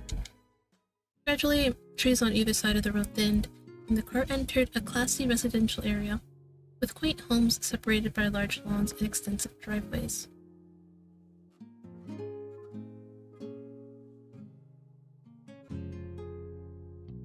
Cameron pulled over, fitting the van into an empty spot. And the number of other vehicles already here, you were probably among the last of the helpers to arrive. Hopefully Reina wouldn't mind. Oh, you're back. Got water? Yeah, I was basically just saying I prefer not to cook because it just takes so long to do. And I also asked what you made yesterday. What was this mean meal you made yesterday?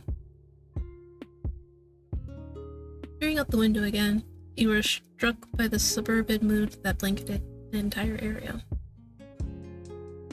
Man, who's getting housing out here?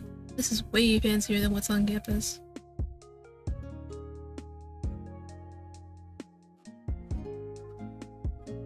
But Reina lives here.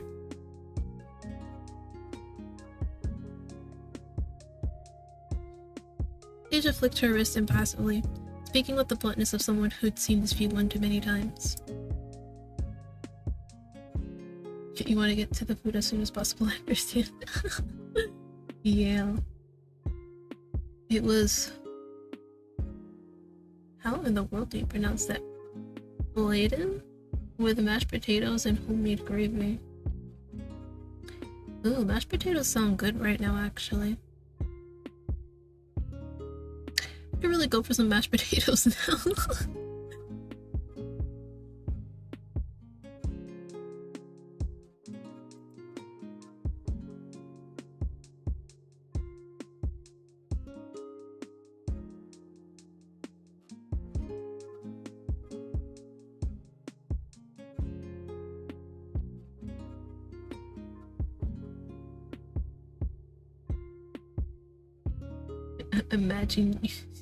Imagine being British.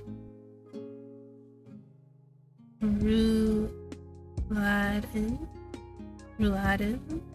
Okay. Imagine I'm British. Oh, morning to you. What? Oh, rouladen? Rouladen? It's a German dish. Oh. Do you typically eat German food?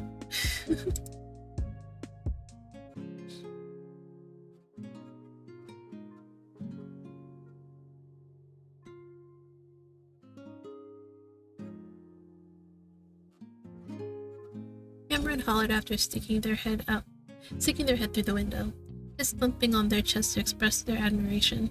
Deja snorted. It's the one on the other side.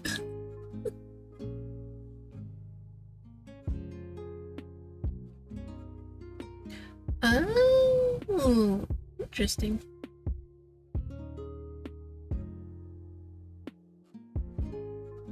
How long did you live in Germany?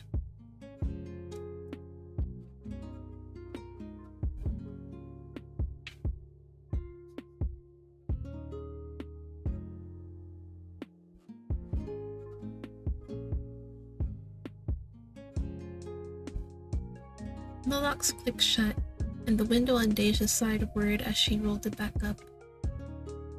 Should we be concerned? Not the brick shit.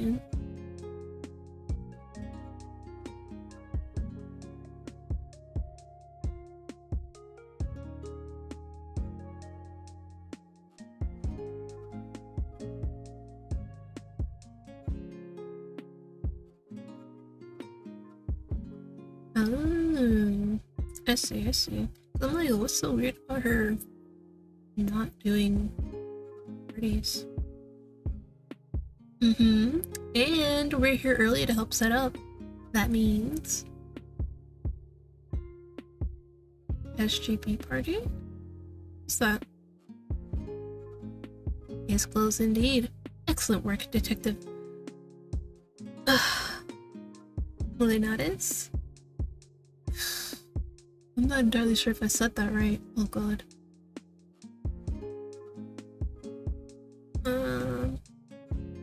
Only 6 years, so I moved pretty early. I still remember most of it, but don't speak the language because English was hard to learn, so it took all your focus. Oh no!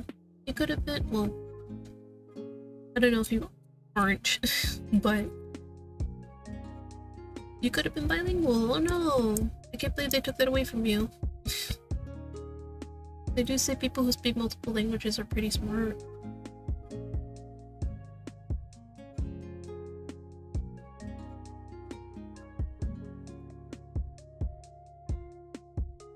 Deja pouted a little, and the two of you turned away to giggle.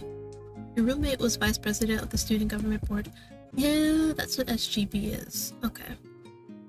Which organized events and initiatives all over campus. It hadn't exactly been rocket science to guess the real nature of today's party. It was even easier when one considered that Reina was SGB president. No, that did bring up one inconsistency.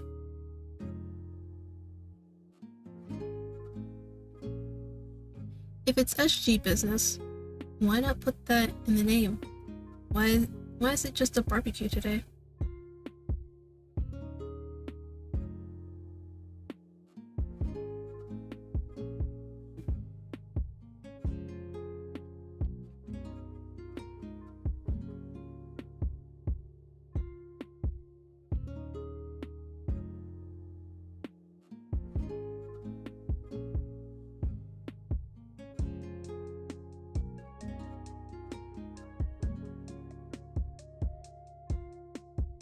Yeah, could've, but I can kinda understand most German. I get the general idea of what's being said when I talk to my Oma. Ah, I see, I see. Well, it's good that you at least can understand.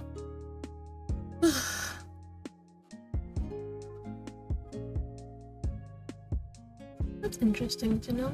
I like knowing about my viewers. It always makes me happy when they happily share about themselves. So do you, what was the question? So do you, so what's the ratio to like, what's the ratio of like German dishes compared to like other dishes?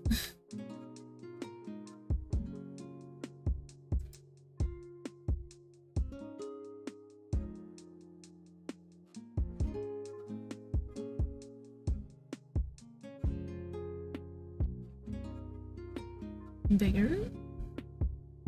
She held one hand out to each of you, palm up.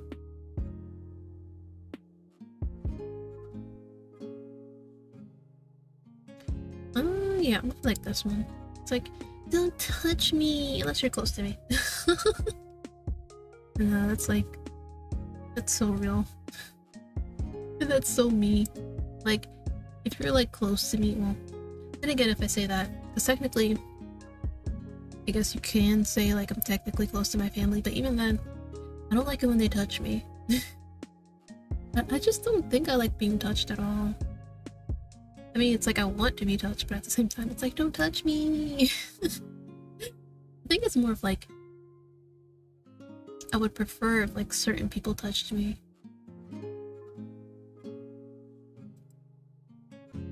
stuck her hand in hers as requested, swinging her clasped palms with a little smile.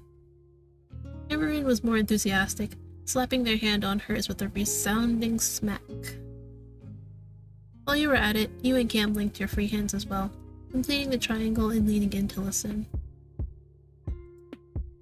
2-to-1, I guess. I know how to cook most simple meals, but I'm better at German dishes or potato-based dishes.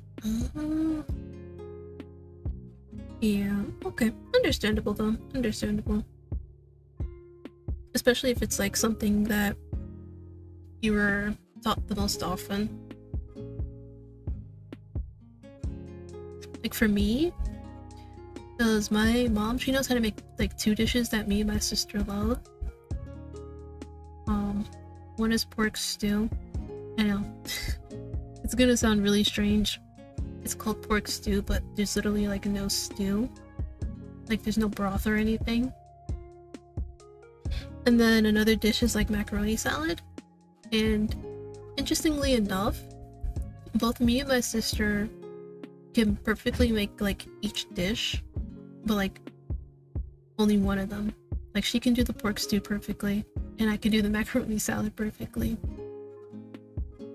Even though like we both seen her make it like thousands of times, but we can't do like the other dish. No broth in a stew, that's new. Yeah. I know, it sounds really odd. I took culinary, so I learned a lot. Oh. But yeah, culinary would help too.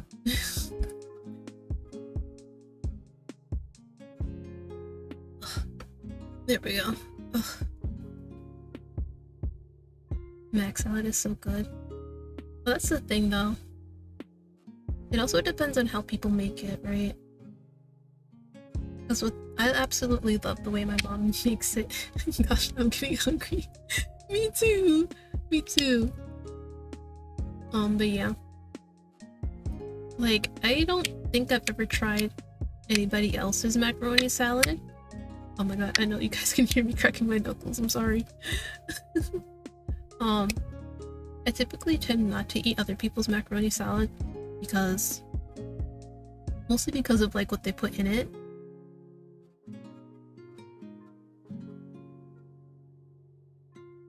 And also because I just don't feel like touching anybody else's macaroni salad, but either made by my hand or my mom's. 2 future nights here. Yeah. Like, man, I eat a lot. I know, that's the crazy part too, though. Like, I've told like some other people, I'm like, when I'm at home, I eat a lot. But then like when I'm outside, it's like, suddenly hunger isn't a thing for me. Or thirst either. Which is crazy. And odd to think about. I think maybe it's just like my body has been conditioned like not to like think about food or drink when I'm outside, because I usually just don't have money to spend on foods like that. So my body's like, okay, time to shut down so we don't get hungry or thirsty, so we can survive while we're outside or something like that, I guess. I think a lot about food, but don't eat all that much. It's like 1 meal a day, it's weird. We are 2 weird peas in a pod.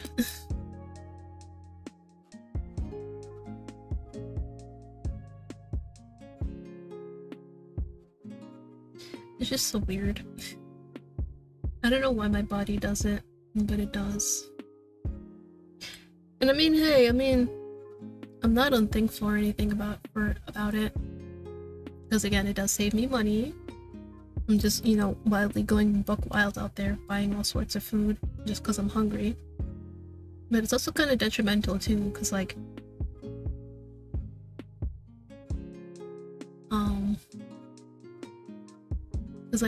if I like lose that ability to feel hunger or thirst, like, I'm not gonna know when I like seriously need to like drink or eat, especially if I'm gonna be outside for like a really long time. Could end up dying out there. What kind about peas. They are gas. I don't care what anyone says, but not green beans though. What? Huh? What do you mean?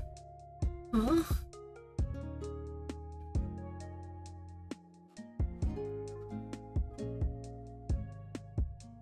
There was a pause as Dacia's gaze glided from me to Cameron and back.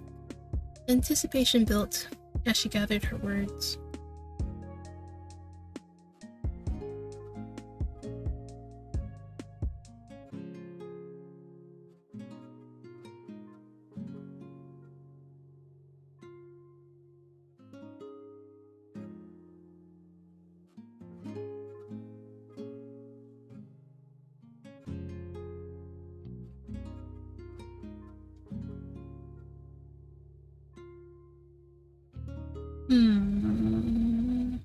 I won't say anything for now. Your roommate closed her eyes and briefly tightened her grip on the both of you. When she opened them again, there was a flash of greed in them. Yeah? Oh! Okay, now I'm gonna take it seriously. Give me that money! Peas are good, but green beans are gross. Oh, when you say gas, you mean like good. Oh, I thought I thought when you said they're gas, I thought you meant like they're like a gaseous thing. I'm like, huh? I got so confused. I was like, what do you mean they're gas? I thought they were like solid.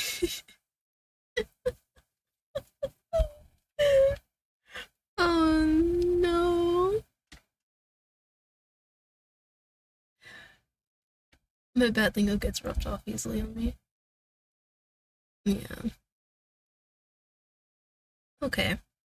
So got too smart for me there, not thinking that far. Okay. I will say whatever peas that they use in peas and rice, like the Spanish peas and rice, I like those. But I think for literally like any other pea, I hate. I especially hate green peas. I really hate green peas. And I think Naja agreed with me. I think. I can't remember. I know somebody agreed with me. They're like, yeah, green peas are like absolute trash. I'm like, finally, I feel so validated. But green beans are so good. They're really good. Don't you think so?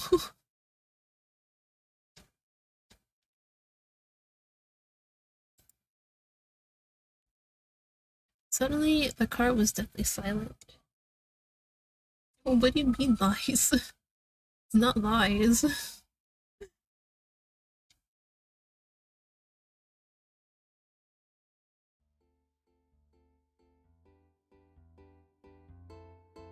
Cameron's tongue darted out to swipe at their dry lips.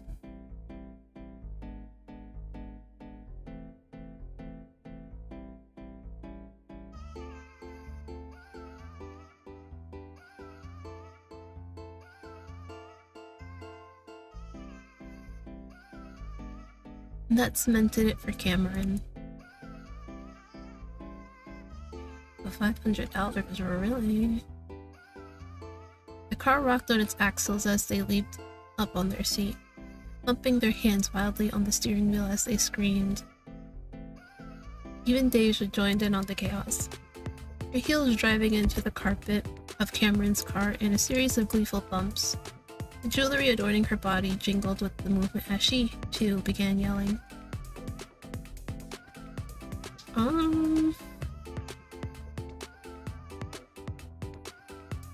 You know what? I can get hyped for it. It's $500. You know what I could do at $500?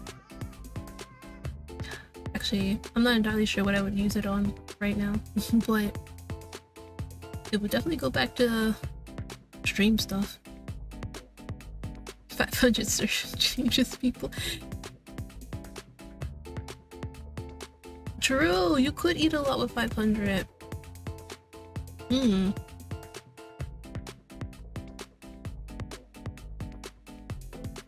You bounced a few times in your seat, hands flying up in a poor attempt to hide the wide grin on your face. It wasn't often you whooped and hollered, but money was money, and there were $500 within reach. And that's so fucking true. It is so true.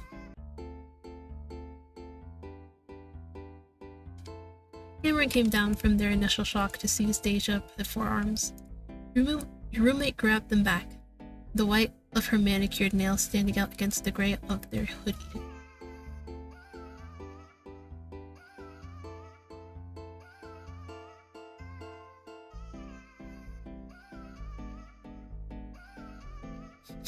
No way! She's really gonna do that, huh? Wait, are we cheating? Deja grinned at you without hesitation. Mischief sparking to life in her eyes. Of course I have a pet channel, yeah. Because I have pets of my own, so I'm like, I want to see everybody else's cute, adorable pets. Whether you got a lizard, a dog, a bird, a snake, show me.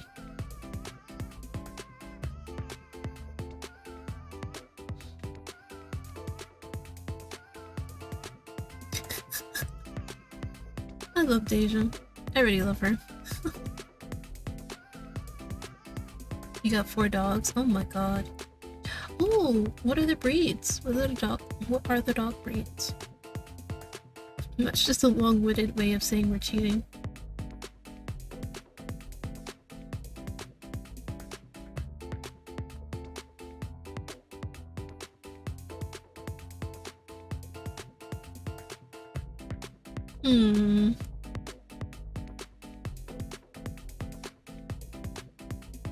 True, nothing wrong with playing to your strengths. Okay, but like, look guys. In reality, you shouldn't cheat. Like, you shouldn't cheat. Unless you get cheated, then you can cheat. No, I'm kidding, please don't cheat. I mean, don't cheat on your partner. Yeah, that's the one thing I will not advocate for. Do not cheat on your partner. Cheat on your test, go for it. Cheat on your test, go for it. Cheat on some bar exam or whatever, do it. No, I'm kidding, please don't cheat on your bar exam. Don't cheat. Oh god. So if you're in school, you got a test coming up, cheat on it. Because... And if you get caught, then you were never a good cheater. And from that, you'll learn your lesson to study instead. You start cheating. I'm telling you, if you get away with cheating, then hey, keep doing it. But if you get caught, then, well, clearly, cheating isn't for you and you need to start studying. Otherwise, you're gonna start failing. So yeah, if you're successful, hey, keep going. If you fail, lesson learned, start studying. Right, innocent until proven guilty. Oh god. But again, don't cheat on your partner and don't cheat on your bar exam. Like anything that's like really big, don't do it. I was a straight A student. I was chilling. Oh man. Like, I used to be a law-abiding student, you know? I wouldn't cheat on my tests and stuff, but then I sat there and said, fuck it, I'm gonna cheat. I never got caught, so... And honestly, it's not cheating unless you get caught, so... Why am I advocating for this? Let me shut up before somebody says, I heard this streamer called Ekrivon, they said I should cheat, and I get blamed for it.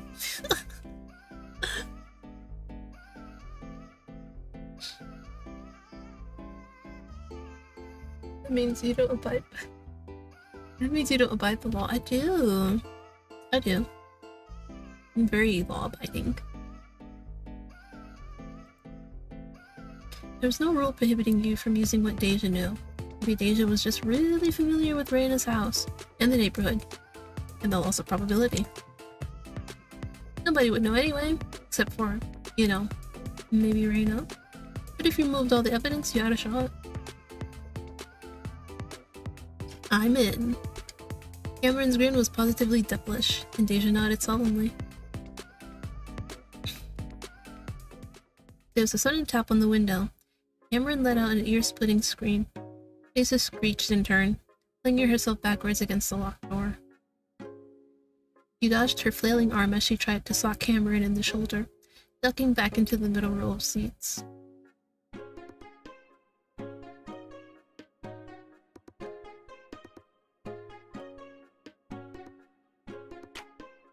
You'd better not be doing what I think you're doing, Deja. Damn it, Reina. I almost pissed my pants. Cameron. Reina peered through the passenger side window, her curled fingers shading her narrowed eyes.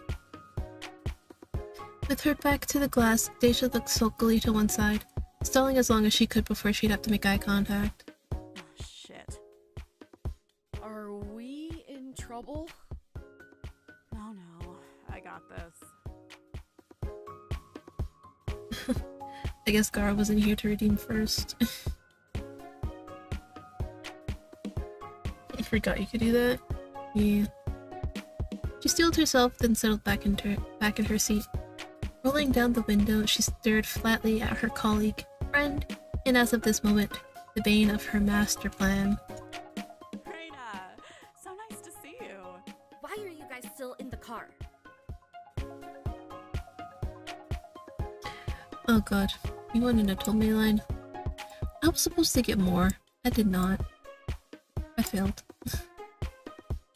Give me a second. Dang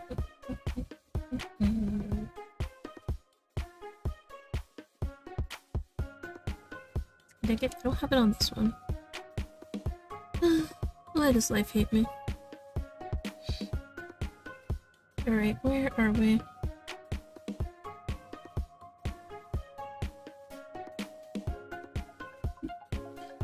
Okay, so this is Atome line 15. Well, it's better than a half-dead Yeti. Don't ever ask me. Just don't ask, okay?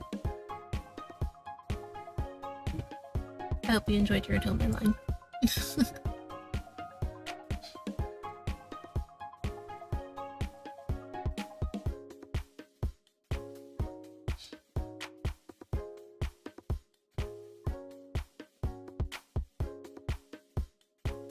It's just basically like a bunch of like mines I grabbed from like Atome games.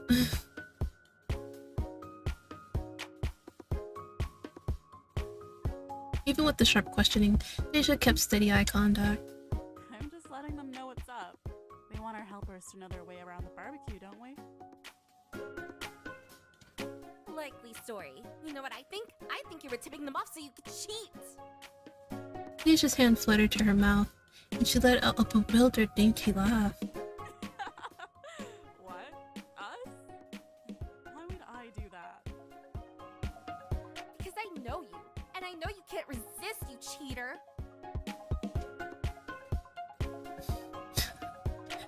Sorry for your allegations.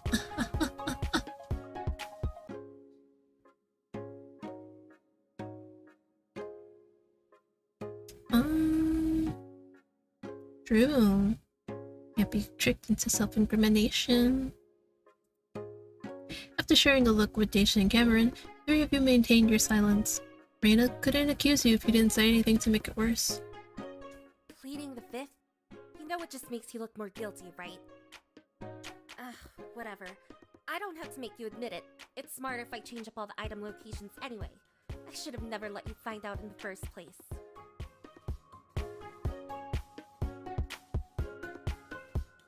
Oh, that's because the music suddenly got louder.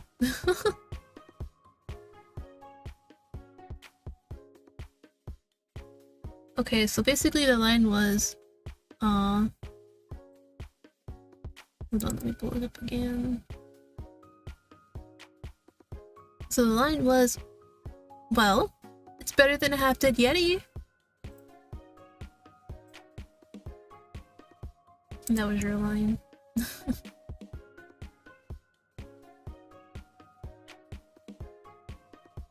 What, maybe turn out the music a little.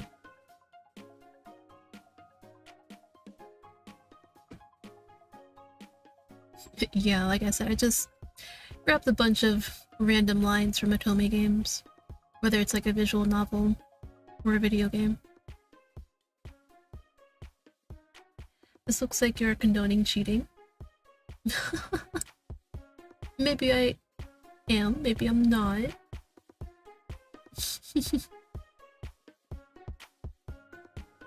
Damn it! Yeah, puts a damper on your plans, doesn't it?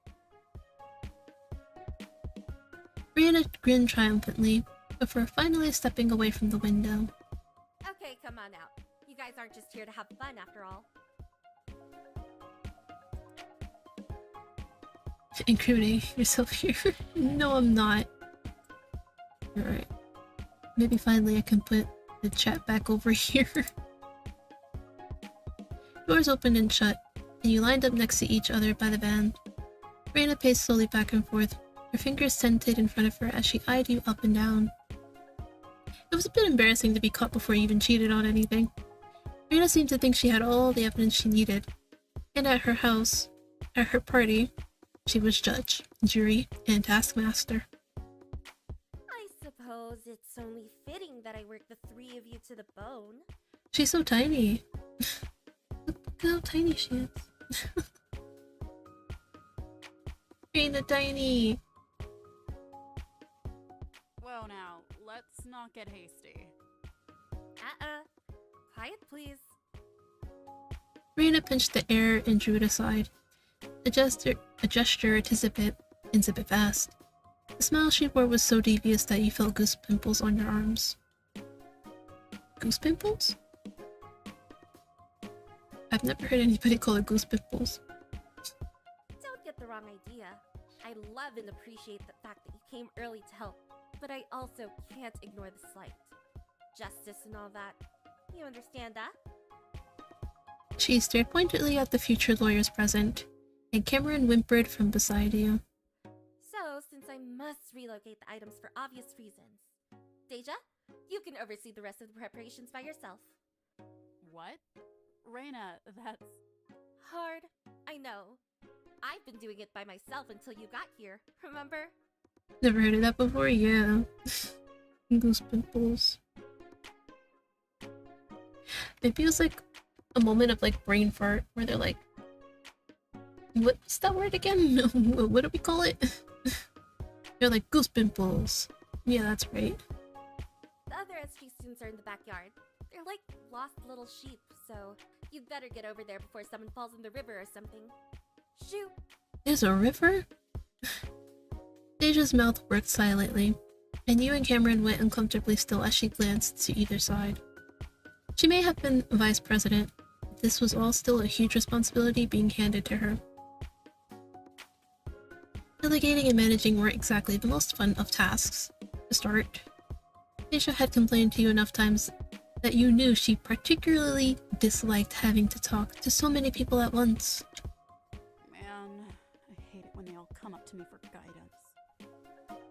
I guess I'll see you later.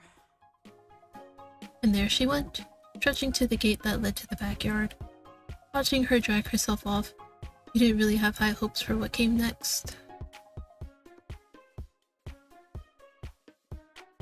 Goosebumps, not pimples. That just sounds wrong.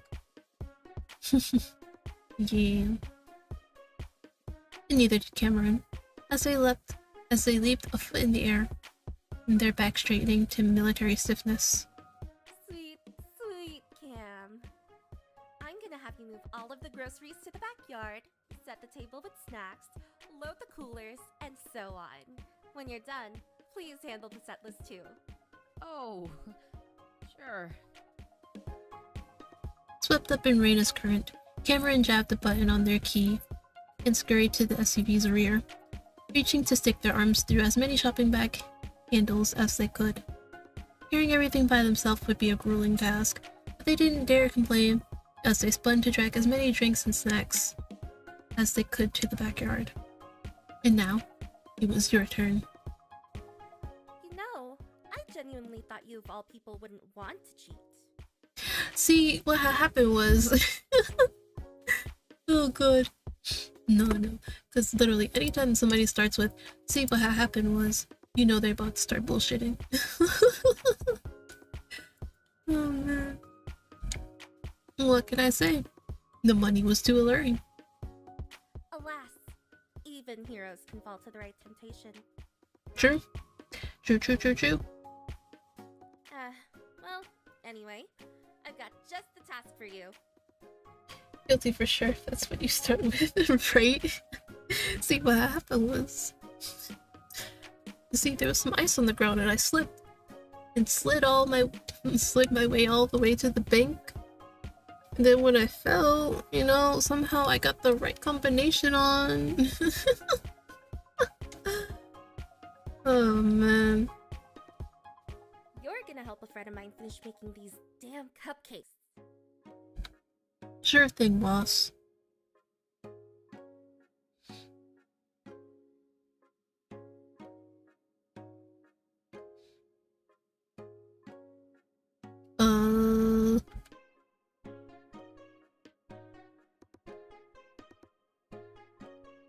She made a grand but uncertain gesture, waving one arm vaguely toward the house.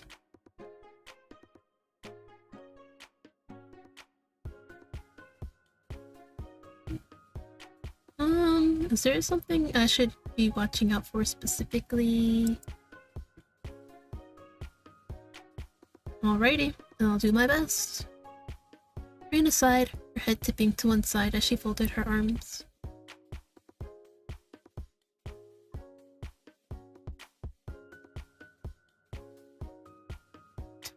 Don't listen to him. If he says he can do it by himself, don't listen. Don't, please don't.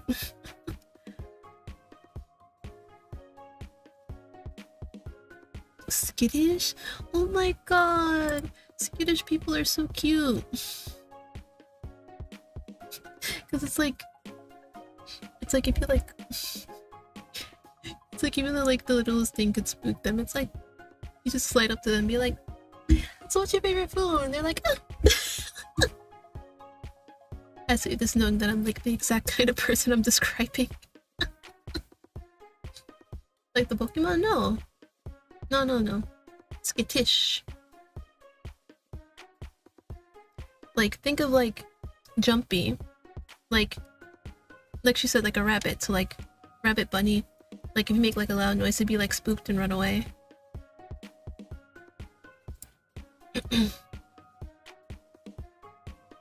Sure, no problem. You know what? Now I want to spook him just for fun. With a jingle, she pulled a spare house key from her pocket, handing it over with a peppy nod.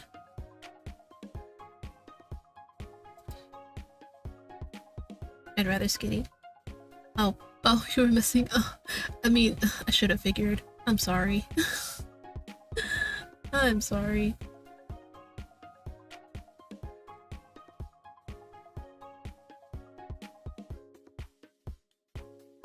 And like the spring breeze, Rena left in a flurry of pink. You stepped through the front door, half expecting to find yourself in a life-sized version of a pink plastic dollhouse. Surprisingly, the living room was just that. An average living room. Found in any house in the Northeast. Bummer. Maybe you shouldn't have expected much, considering the exterior wasn't doused in baby pink.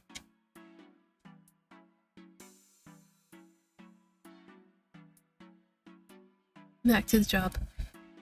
A sweet, warm aroma led you across the living room and through an archway on the other side, into the kitchen. There was someone stooped behind the kitchen island with blonde hair and a green sweater. They bent even farther, leaning down to swap trays of batter in and out of the open oven. That'd have to be Reina's friend. All good, can't really tell sarcasm with no voice or clues. Yeah, that's also an issue. She spoke up as you entered, trying not to startle them. Heyo! The door to the oven snapped shut, and with a fresh batch of cupcakes held in one mittened hand, he turned to you, lips parted in slight surprise. There was a moment of hesitation visible on his face, before it thawed into a genial smile. Hello. Can I help you? You know what? She should have just called him a bunny. It's because he looks like one. Look at him! Literally, like if you were like to compress him into animal form, bro would be like a bunny. Hopping around all bunny-like. It was only a couple of words, but you noticed a lilt in his voice. The vowels softly rose and fell. And then came a melody that threaded even the simplest of sentences. He looks like an Arthur, not gonna lie. Well, technically, I showed off like their names earlier in the beginning of stream. So, you'll see what his name is eventually. He looks like an Arthur? I don't think so, though. No, it doesn't really look like an Arthur to me.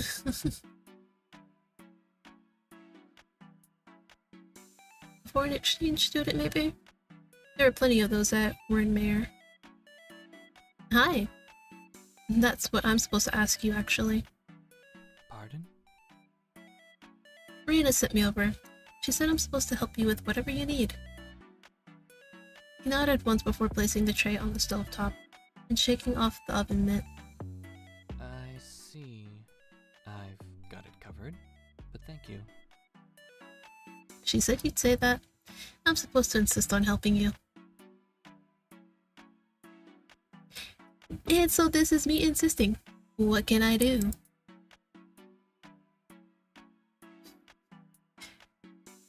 What kind of Arthurs do you see? I had a friend in Germany who kind of looked like this. With the complexion and hair, and his name was Arthur. I don't know. I don't think I've ever met a Arthur in my life. If I'm to like be honest.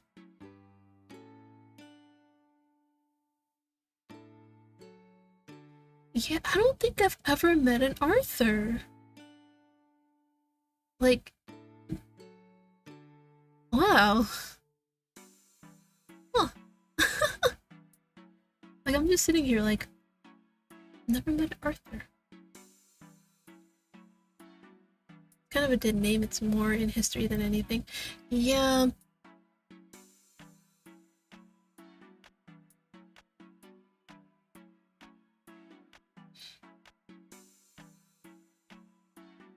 But yeah, I don't really see Arthurs all that much.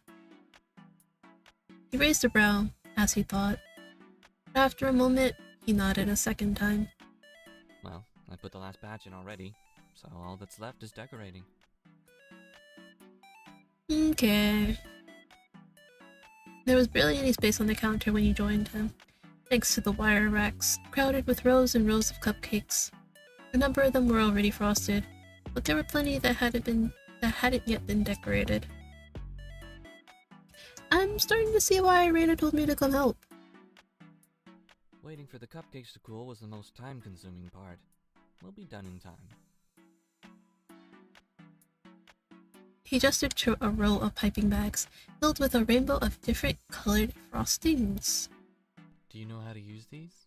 Yes, I do.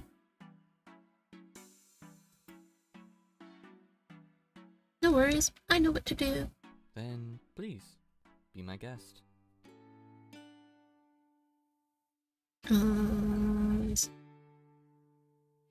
God, no more food. I'm too hungry for this. I know, right? Oh my god. Oh shit. When did it start getting dark in my room? Bro, I look up. Suddenly it's dark in my room.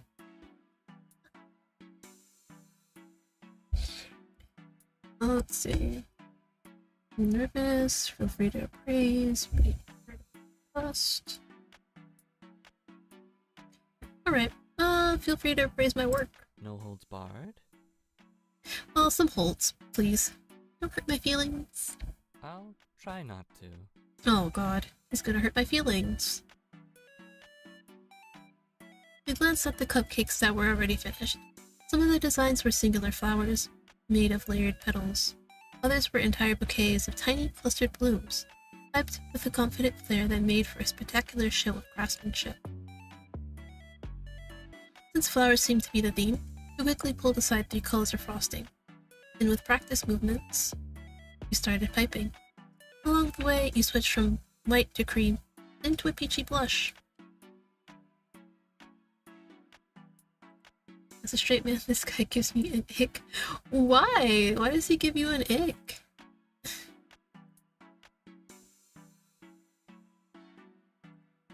But I think chat needs to be on me again because I can't see.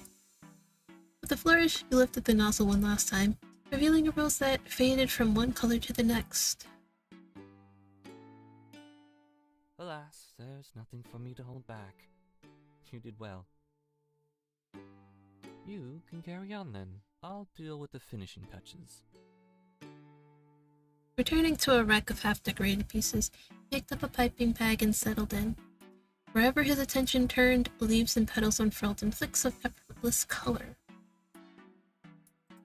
I don't know, seems off, kind of standoffish.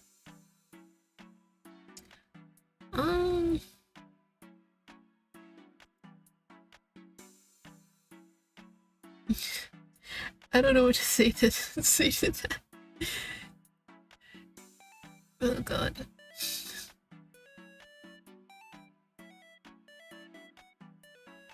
I mean, hey, that's your impression.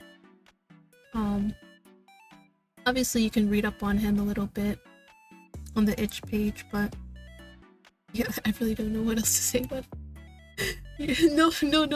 I didn't mean you said like a bad thing. I didn't mean like, I don't know what to say in terms of like, oh my god, it's like really bad, whatever, like, I just don't know what to say, cause, again, like I said, I read his thing, but I don't remember it, and even if I did, it wouldn't be great for me to tell you, because I always prefer people to like, play stuff for themselves and learn for themselves, you know, so you're all good, don't worry about it. Bit by bit, he cultivated a garden out of frosting. Vanilla and sugar waved through the air, making the scene even more convincing. You're really good at this. He handed over a cupcake with a rosette on it, and he tended to it quickly, creating a cluster of wavy-edged leaves.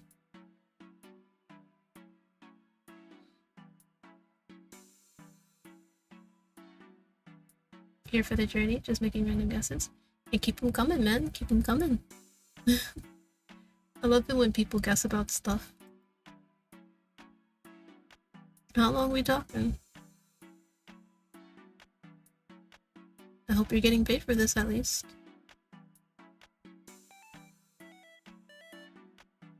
No, I'm just a volunteer today. Raina knows I try to help out where I can.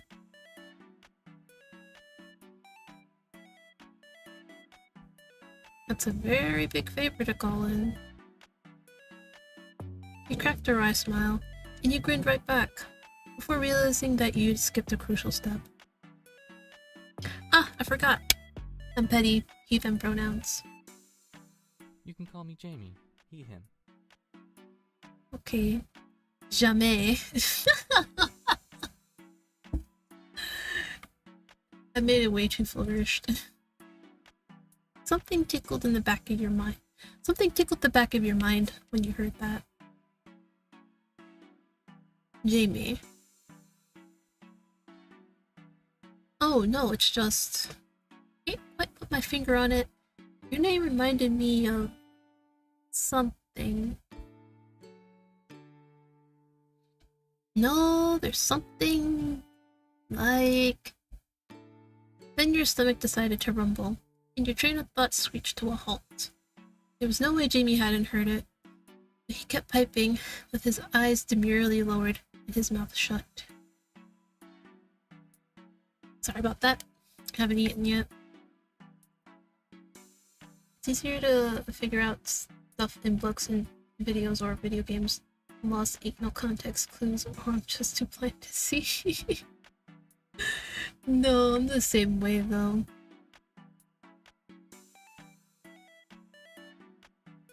What a name, yep. Jamie. Or as I like to say for no reason in particular, jamais.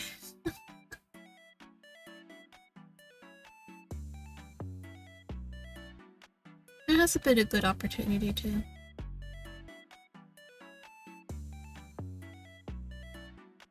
He reached over to hand you yet another unfrosted cupcake.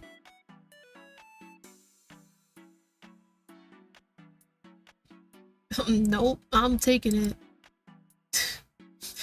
Look, if you offer me food, I'm taking it. Don't worry, I also say it different from the options you said.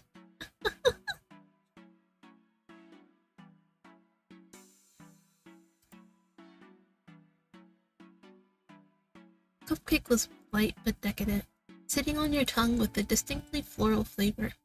It was sweet, of course, but not cloying. Something that Jamie seemed to already know, as he blinked expectantly at you. It tastes like a flower.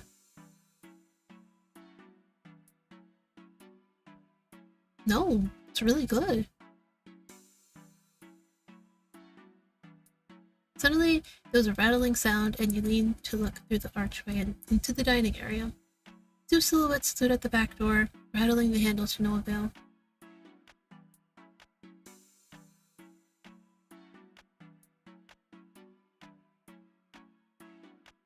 Bro's like, I gotta piss!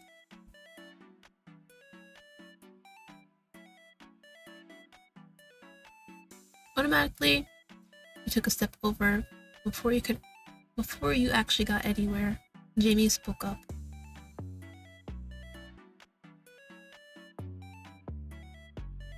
There wasn't a shred of hesitation in Jamie's voice. While you looked between him and the door, silhouettes shrank away from the curtain as the unfortunate volunteers gave up and left. Why not?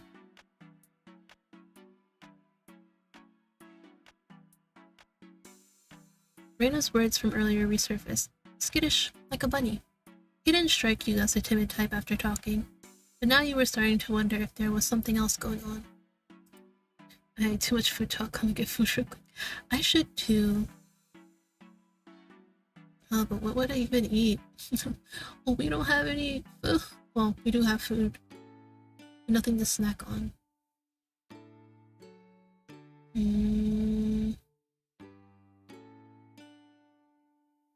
I could get a tangerine. Or was it a clementine? It's right there. Still, there were a few things that felt as bad as being unable to find a bathroom on time. What would that volunteer do? Beg Reina to let them in? Drive all the way back to campus?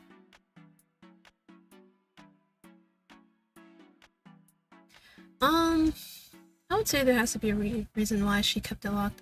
Oh, cause didn't they just say that the $500 is up in her room?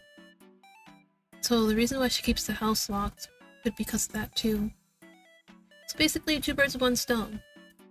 Skittish boy gets to stay indoors away from people, and the $500 stays safely tucked away. So yeah, it could be that too. But I'm going to take a short break so I can get more water and something to munch on because I am hungry. Oh goodness. So I'll be right back.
Oh my god, I know. I was away for so long. I am so sorry. I did not realize how long it would take to, cook. But I am back now. Let us continue. But yeah, basically, I was like, there's a reason why she keeps it closed. And I was like, also the money, so keep it closed. Well, I feel bad for them. Arena did lock the doors, so... Final glance at the door, he moved to pick up another cupcake. Jamie did the same, though he was finished piping an entire flower by the time you got one layer of petals down. He was moving at a clip pace, his eyes fixed on his work as he let the silence between you two stretch on. It felt like he was waiting for you to do something. Judge him, maybe, for refusing to help others, or ask him to explain himself in more detail.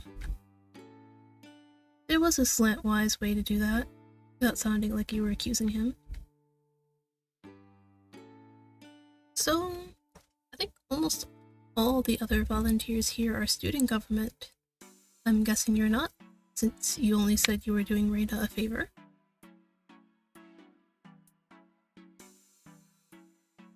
I'm not either. Deja, the vice president, I'm her roommate, so we came together. Ascend. There was that rattling again, from the front door this time, and it was followed by the familiar scrape and clunk of the lock turning. The party's not starting, is it?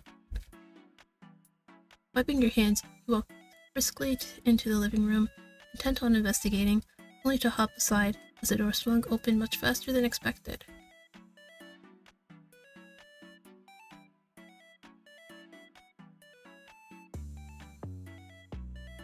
Without further ado, a student dashed right past you, disappearing down the hall. The second student leaned through the door to shout after them, still holding a spare keyring.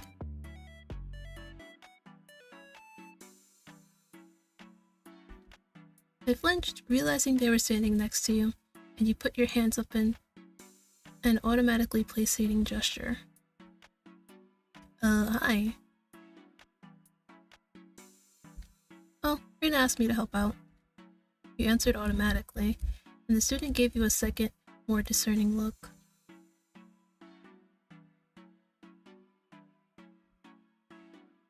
Front door clicked shut behind them, and oh god, I think I'm being called for. I'll be right back.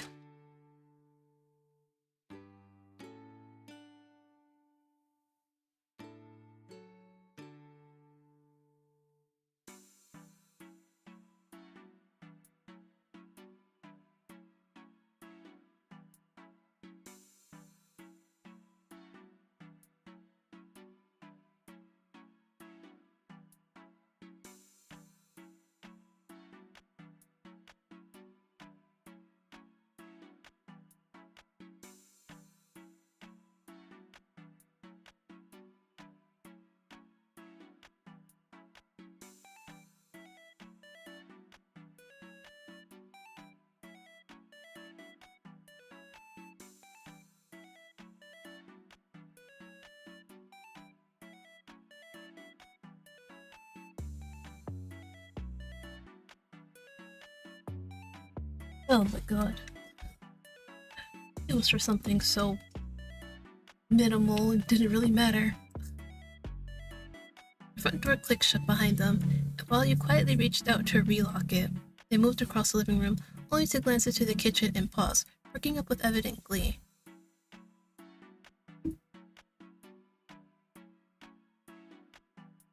No, I just started helping with the decorations.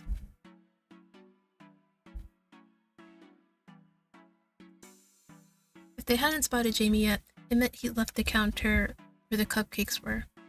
You couched your answer in a little lie of omission, walking closer. Someone who owed Reina a favor. They chuckled conspiratorially, and before you could get around them, they stepped into the kitchen.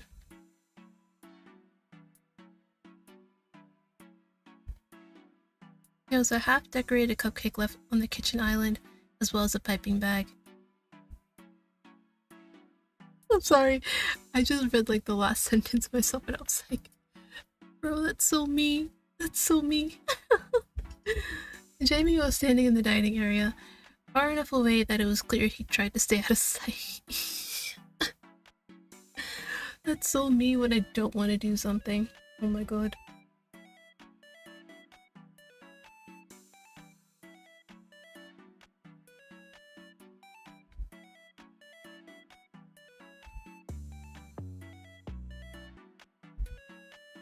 Right on cue, footsteps came back from elsewhere in the house. Jamie stepped back toward the counter, his shoulders sloped downward, and the volunteer next to you raised their voice.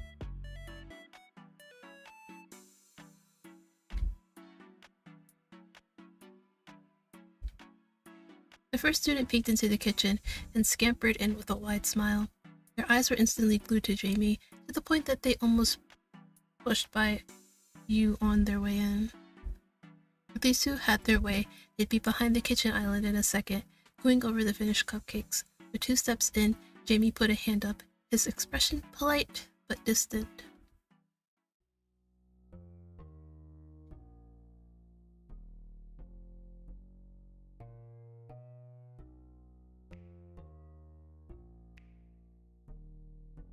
As they spoke, the second student reached out, and Jamie smoothly plucked the half-decorated cupcake off the island counter before they could touch it. He picked up the piping bag with his other hand, finishing the rosette on top, instead of replying. It didn't help much. If anything, it gave the volunteer something else to talk about.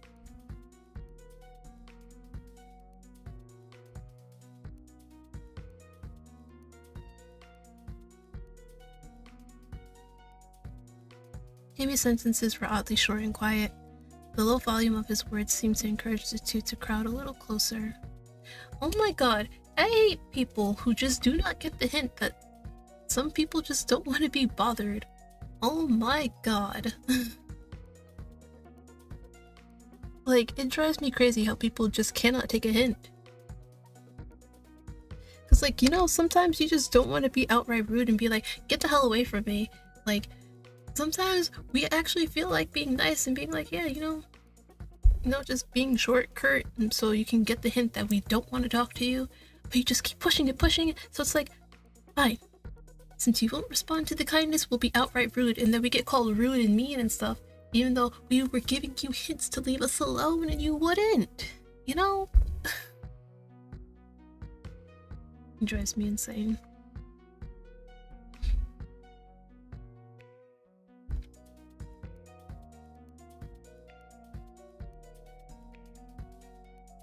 Their giggle twirled and pitched into a higher octave, just as the oven timer went off. Jamie reached to turn it off, picking up an oven mitt and opening the door.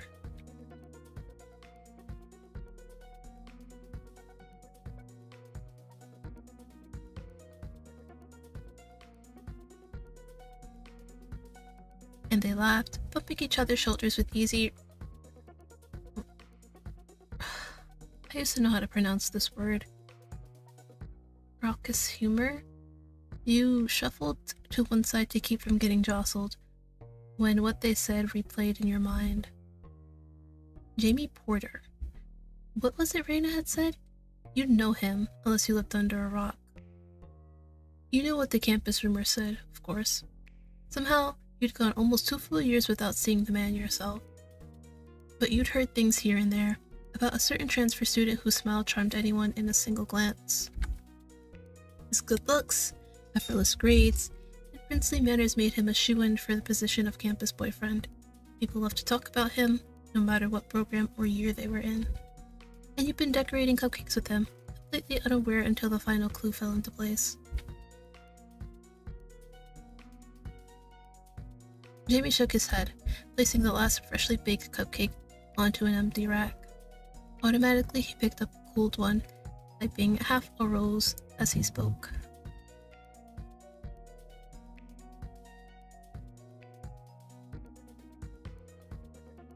They leaned forward, lifting a hand to either point at the cupcake in Jamie's hand or reach for outright. Jamie stepped back, and they pulled their hand away, sucking in a breath that turned into a sly chuckle.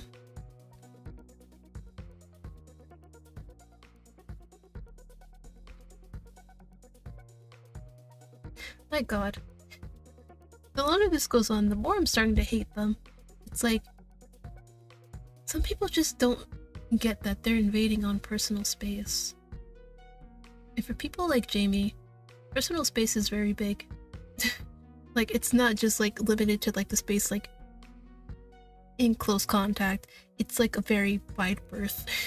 I would know because I also have that kind of personal space. Oh my god. The atmosphere in the kitchen had chilled since the volunteers had come in, but neither of them seemed to notice. Glancing at Jamie, you noticed he was studiously avoiding eye contact with everyone in the room, you included. Oh, really? Okay, so we got stats too! Choices in keyframes can impact your main stats, which are divided into 4 categories. Here are some examples of how they manifest. Confidence, charisma, compassion, and composure. So in confidence we have guts, impulse, and bravery. Charisma, wit, charm, creativity. Compassion, patience, and consideration. Composure, poise, restraint, and balance. You can always check your current stats by clicking on the information button located on the quick menu. And then there are stat checks, which I really hate. No, cause listen. So, I was playing, what was it, Royal Alchemist, and literally, well, I guess Radiance also does the same thing too. Well, actually no, not Radiance. Just Royal Alchemist. Like, you would literally like be going about your day or whatever, and suddenly you just have like a random stat check. I hate that. I really hate that. Like, at least with Radiance, they like have you choose from like different things you could do. Like, let's use like these for example, like the stats. So you have like either 3 options where you'd either use your confidence, your charisma, or your composure, right? And obviously you'd know how much you have in that stat already, so you'd obviously pick the one that you have the most in and try your best to get through that stat check. Whereas with Royal Alchemist, it just literally showed up. It'd say, oh, you failed like a stat check. Like, what? Like, they didn't say anything. It just a random notification that you failed. So I certainly and sincerely hope they don't do that. I really don't. I really do hope they don't do that, where it just randomly shows up like, oh hey, stat check, oh you failed. Like, oh my god. Oh. Oh, well. Oh god, here I was ranting about I hope they don't do it, and then I finally look and see it says, some interactions may involve hidden stat checks. Oh god, please don't do that. Oh, it just makes things more stressful than it needs to be. That's the point I'm trying to make. It makes things more stressful than needed.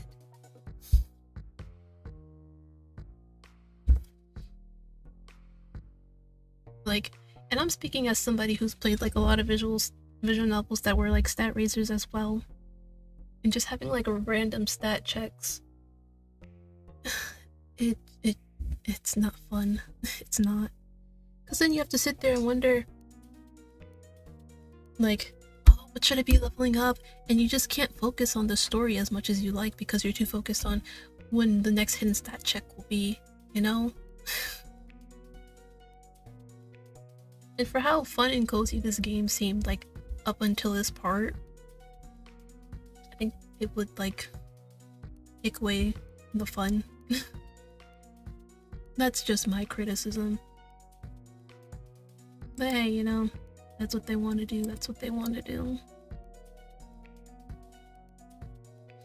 Okay, so some interactions may involve hidden stat checks, and success or failure will impact the story you're playing through. Example, passing a charm check could let you pull off a flirty joke, but failing could cause a fumble instead. Don't worry, keyframes isn't a pure stat raising game, and our checks are mostly for flavor, try not to stress. Well, I mean, even still, if they say that, people are gonna stress because now they're gonna be like, well, now I want that flavor text, and now I have to worry about what stat I need to improve on in order to get that flavor text. especially people who are like completionists, you know, they want to like is see all of like the words that you have written in your visual novel, you know. So it is still going to be stress inducing, and just not as much. Welcome back! I was really just sitting here complaining about hidden stat checks. Oh god. But they said it's just for flavor, for like additional flavor text, which, you know, that's fine. But even still, for completionists and whatever, it's gonna be stress inducing regardless. And I mean, even if you're not a completionist, it'll still be stress inducing. Because, you know, let's say for example, you're like really into Jamie, and because you failed the stat check, you won't get to pull off that flirty joke you wanted to make to him, and that make you really sad. You know? And obviously it's like, yeah, you know, you can always go back and do the game over, but it's not the same. It's not the same. You know? Stat checks, wow. Yeah, that's what I'm saying. I'm like, I didn't expect it to have stat checks.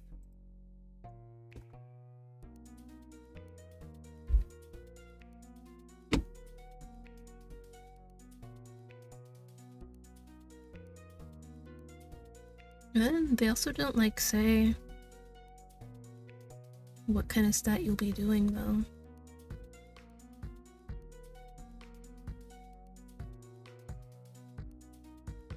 Alright, well. So we have compassion. Okay, so we're very compassionate, but we're also a little bit charismatic and composed. We have no confidence. Nice. WTO, what is that? Wait, WATO? What is that?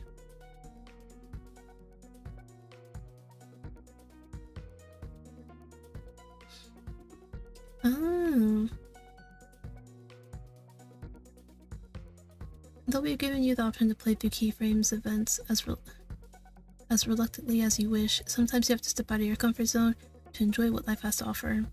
What are the odds as a game you, Deja, and Cam play in the name of trying new things? Based on the results of this minigame, your character may participate in a follow-up event. For example, during the barbecue, your character asks Cam to... This trio should play volleyball. Okay. 2 ways for it to start, you prompt or character prompts.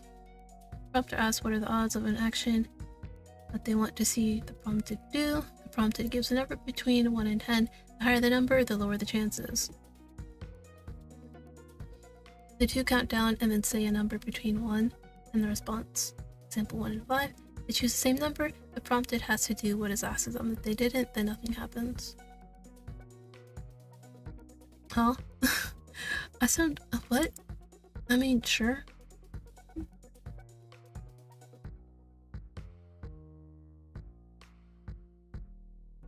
And then quick time events. Alright. I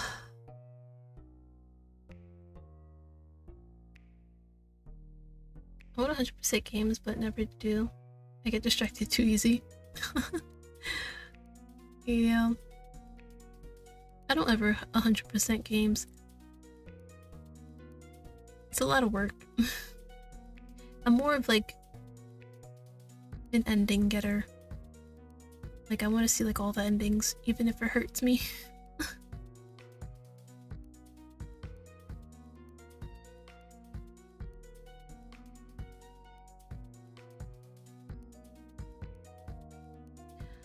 Okay, this one is way too direct and probably not something Jamie would want.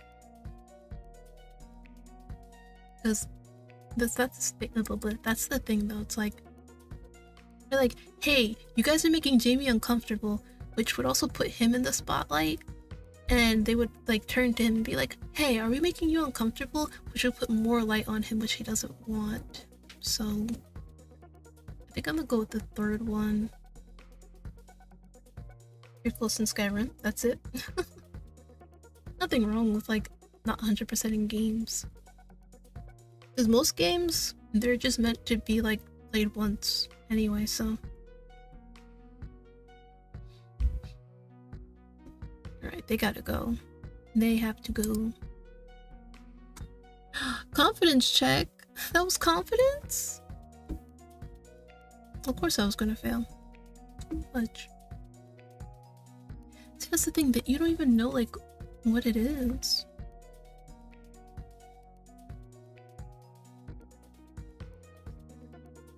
Hey, the party's going to start soon.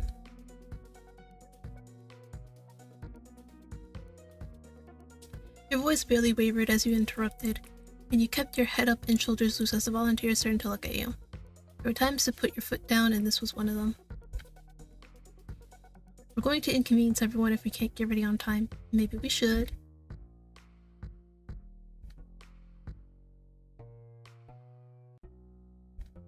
They overrode you without a scrap of hesitation, and you balked despite yourself, taking a little too long to put the next attempt together.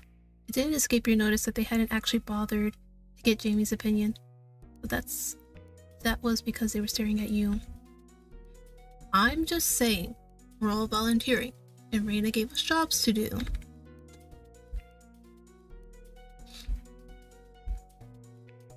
Oh my god. I want to smack them a new one. If you don't mind, I need to keep working. It was Jamie's turn to interrupt. He slid a rack of cupcakes onto the kitchen island, pointedly keeping them out of the volunteers' reach. And when he looked up at the three of you, an unwelcome feeling of awkwardness crawled down your spine. I'm afraid it's more crowded than I prefer. He left it at that, his level stare saying the rest. Reluctantly, the two volunteers trailed through the dining area, glancing over their shoulders at Jamie every few steps as if he'd change his mind.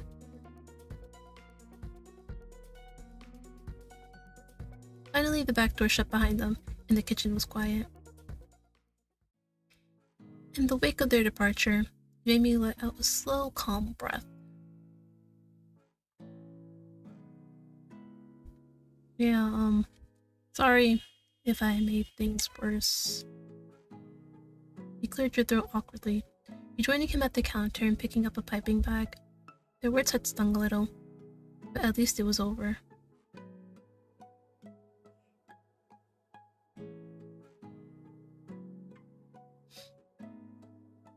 Jamie shrugged non-committally, sliding a fresh rack of cupcakes between you. Hey, at least he appreciates my attempt. You're welcome. He reached over, dotting 3 simple leaves onto the edge of your cupcake in a second gesture of thanks. Jamie stepped away for a moment, checking whether the final batch of cupcakes was still warm.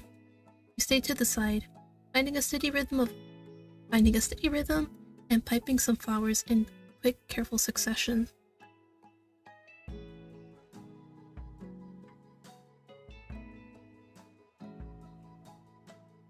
You glanced at him once or twice as you worked, noting the way he angled his face away from you. Now that he knew you knew who he was, there was a wariness in his posture that hadn't been there before.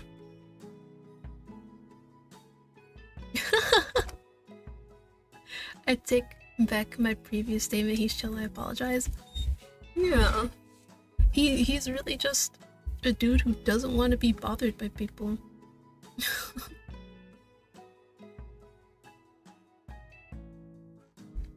He was Jamie Porter after all, and you'd practically thrown yourself under the bus to get the other volunteers out of the house.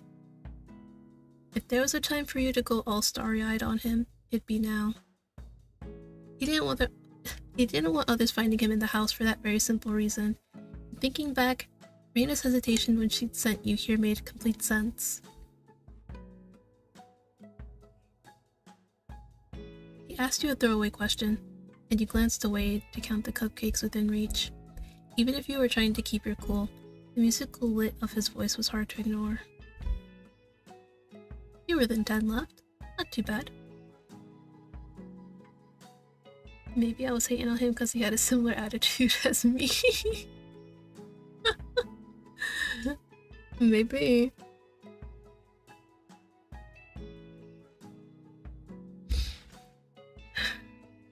Sometimes we tend to hate on people who are similar to us because it's like, I see myself in you and I don't like it. I've had plenty of characters like that though.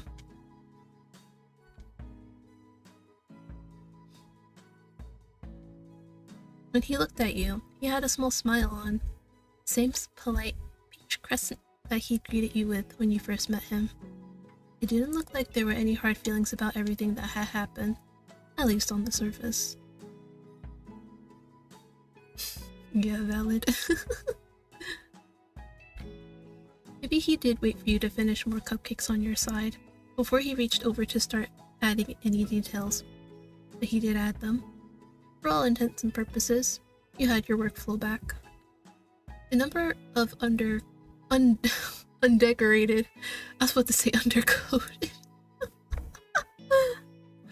undecorated cupcakes dwindled steadily, and you even tried your hand at a few leaves and vines once you felt up to it. Eventually, Jamie tapped his finger on the counter, breaking your focus.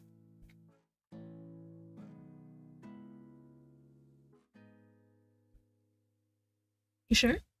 I can stick around.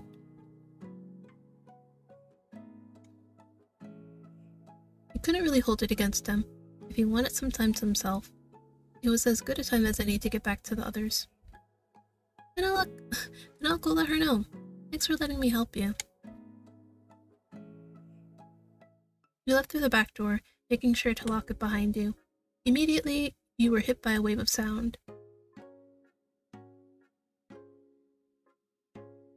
Chatter and clatter in equal measure. The students hustled back and forth across the lawn. Geez, you knew Reina went hard on the school-sanctioned events, but you didn't think she'd go this far for a trial run. And speaking of, skirting around groups of other students, you looked high and low, circling around the most crowded parts of the yard. Towards the back, property transitioned into the riverbank, and it was there that you spotted Reina, standing under a grand willow tree with her hand to her chin. Check in. I'm back! She looked over her shoulder, a signature smile blooming on her lips as she spun on the balls of her feet. Reina regarded you with a concerned tilt of her head, her smile cooling a little. I mean, it was kind of unavoidable. They did leave eventually. Anyway, your friend said he'd definitely be done on time. That's why I'm back. You were careful not to state said friend's name out loud. Reina arched an eyebrow, and a knowing glint entered her eye as she held her hand out for you to return her spare key.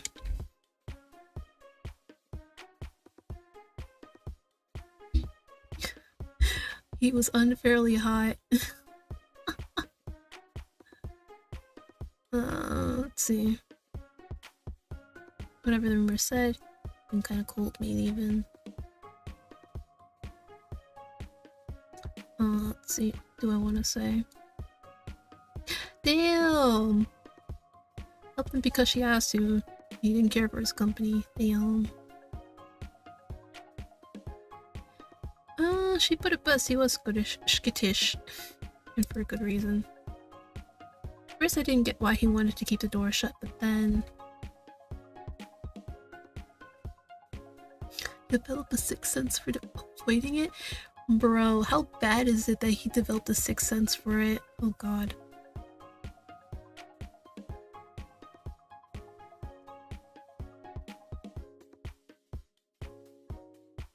Reina clapped her hands softly together, bobbing on her feet as she slipped back into administration mode. The grills? Suddenly, Reina's smile looked a lot more nefarious.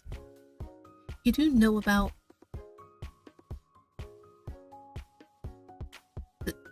Reina. You are an enabler.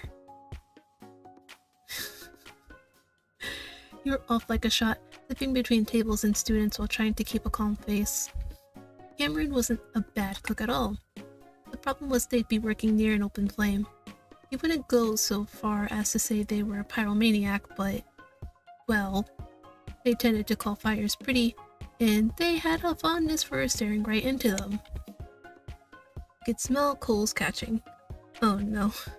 Skidding onto the scene, you whipped an accusatory finger up to point at a certain ill-assigned grill master.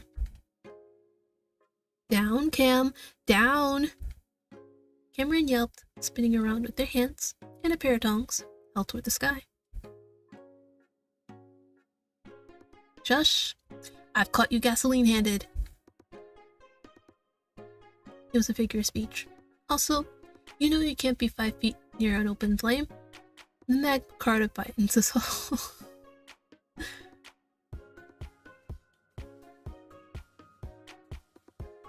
He deflated with a dramatic sigh, peeking at you with a bird of hope. You, Deja, and Cam had a number of binding agreements between you. Thanks to various incidents over the past 2 years, the Magma Carta was one of the more serious ones. Magma Carta. That didn't mean there wasn't room for leniency, of course. You just had to be sure it was safe leniency. Well, the good news is, Reina sent me to help you. Just promise to take this seriously. Cam's eyes sparkled, and they pressed a curled fist to their chest, nodded, and turned to find you an apron. You were officially on the line, with trusty Cameron as your head chef.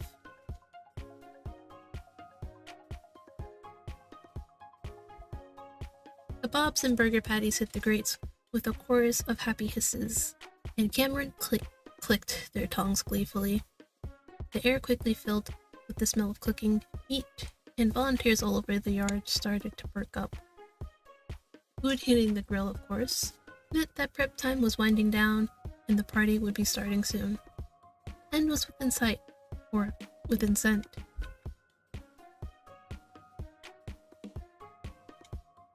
You got it.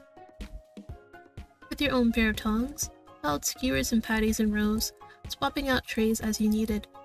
Cameron flipped the first fresh batch on right afterward, and working together, you had the first of several buffet tables stocked in no time.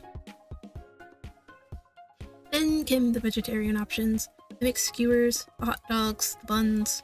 Tray by tray, stack by stack, you worked in tandem, trading easy jokes and laughs under the cheerful spring sun.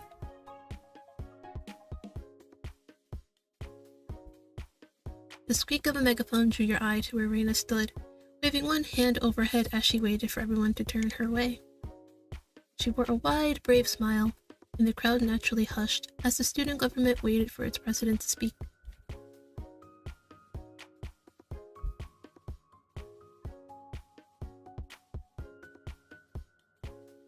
And chickadees? That's what they called their... No way. Let's go, chickadees! Oh god. It couldn't be anything else better. And the party was on. The volunteers dispersed with loud cheers, and music started to play from speakers set up on the lawn. There was an answering cheer from outside, and the first guests came through the gates in droves. Through the gate in droves.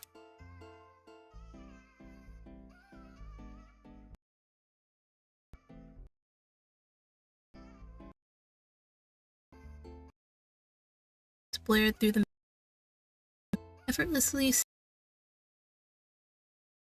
from an untimely, ignoble end. You glanced at each other with rueful grins. Before you could pick up the next tray, the SGB Prez herself popped up right next to you. In a flash, she held both sets of tongs in her hands, clicking them as she nudged you both aside. We're free? We're free! With a quick celebratory high five, you and Cameron set about untying your aprons. Dang it. I swear to never try to cheat again in this lifetime. That's a lie, but...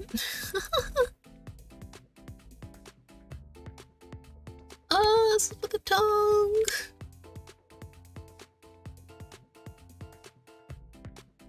Go play Frolic and so forth.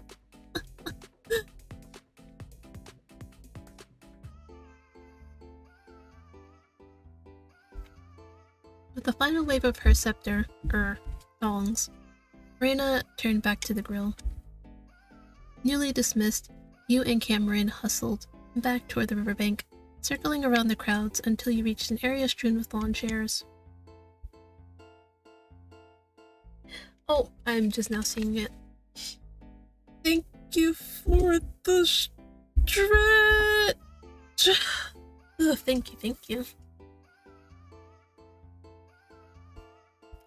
Deja was right at the center, lounging with her bare feet kicked up on the edge of the unlit fire pit. Hi, Deja!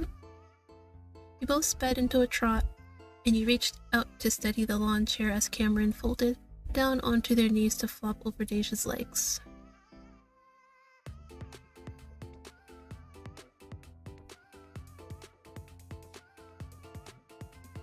While you claimed the second lawn chair, Deja lowered her head, a faint frown crossing her face.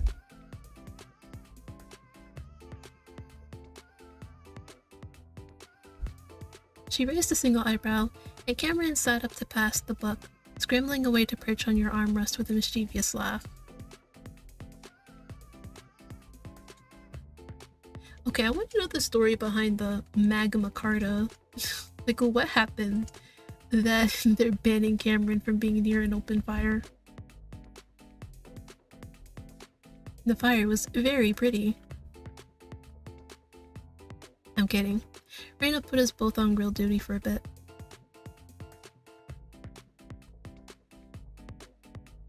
You didn't get a break after moving the groceries?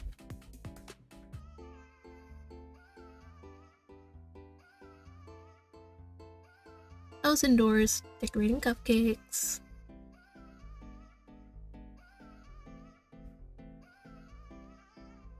Something like that. The impulse flickered briefly into your head to reveal who you'd been helping. Before you could raise the point, Cameron stretched out on the grass with a cozy sigh. Maybe it's better that we don't mention it. Oh, see, I think that's like a downside now. Like, since we mention everything to our friends, they're like, oh yeah, so guess who I was baking with? Whereas if we probably didn't tell them everything, you wouldn't have like thought to tell them about it. I see. Your roommate grimaced gently, gesturing down at where her heels lay abandoned under her chair.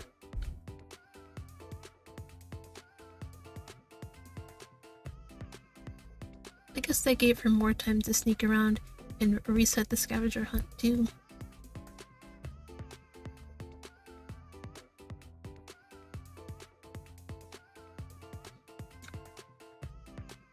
You glance casually to one side, spotting two people setting up a volleyball net on the riverbank.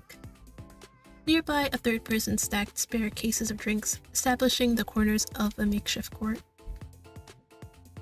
I hate to say it, that looks like a safety issue. As Deja waved a hand lazily, the other strangers spun a volleyball in their hands, laughing at something their friends were saying.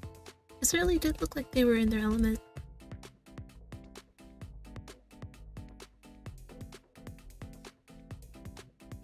Deja's easygoing smile chilled, and you smothered a small chuckle. It's a little fast-paced, huh?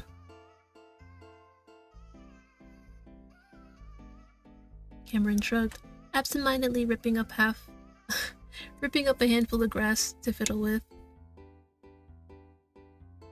Do I want to be a sports person?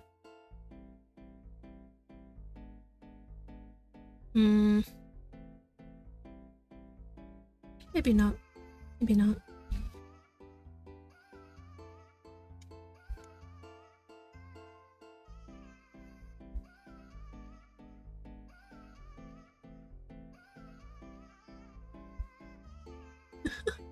They're just like, huh?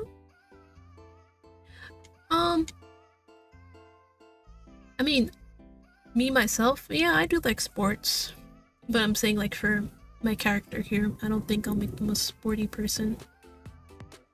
I think I'll have them be like, yeah, you know, I hear about sports, but I don't really, like, delve into it, you know?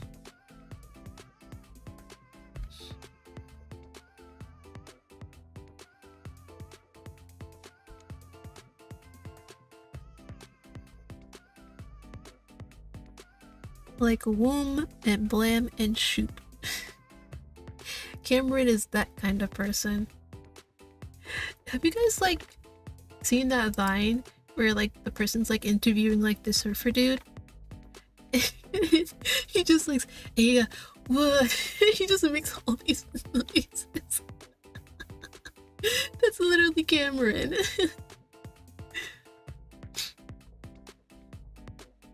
Oh man. I have to bring that up later.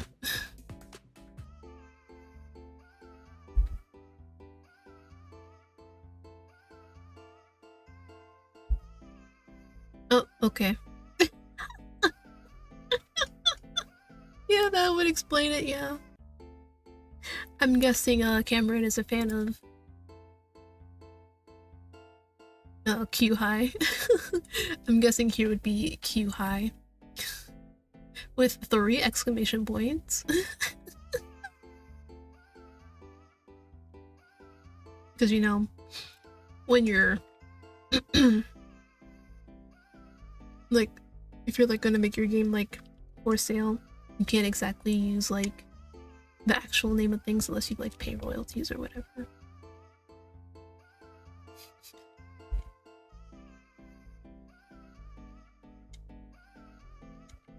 Oh, it's just volleyball. At least it's not, I don't know, soccer.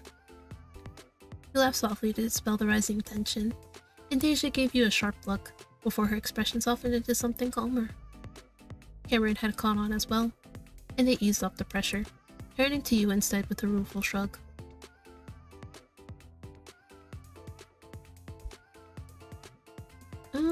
No.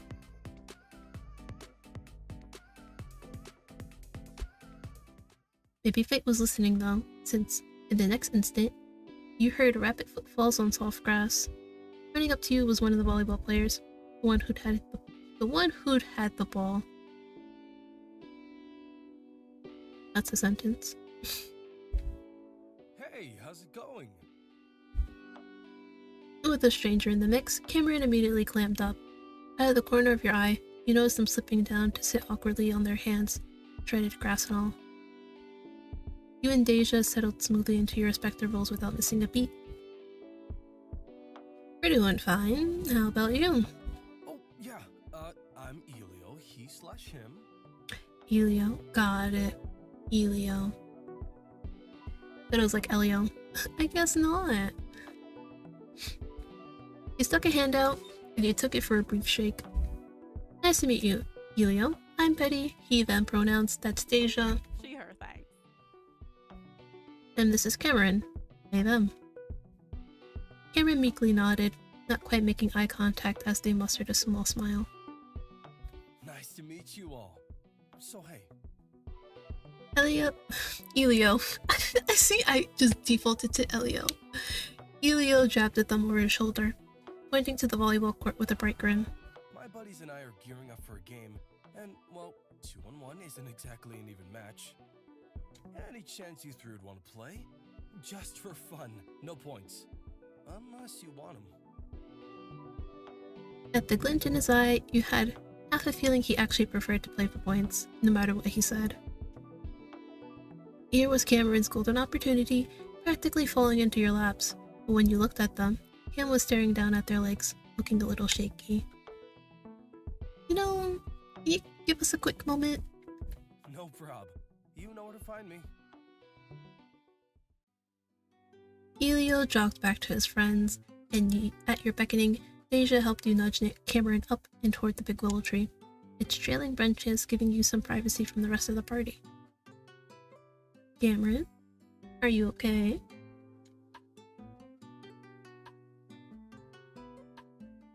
Hands fisted in the hem of their hoodie, Cameron kept staring straight down at their feet, all traces of earlier excitement snuffed out completely.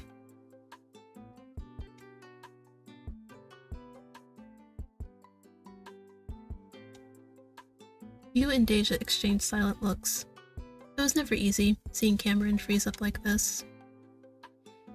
They were an effervescent, sincere person, always ready to have fun, but they were also a huge wallflower, whose anxiety often forced them to stay on the sidelines at larger events. It was, unfortunately, very easy to guess that they were mentally kicking themselves for backing down. This time, when you looked at Deja, you made a slightly pleading face.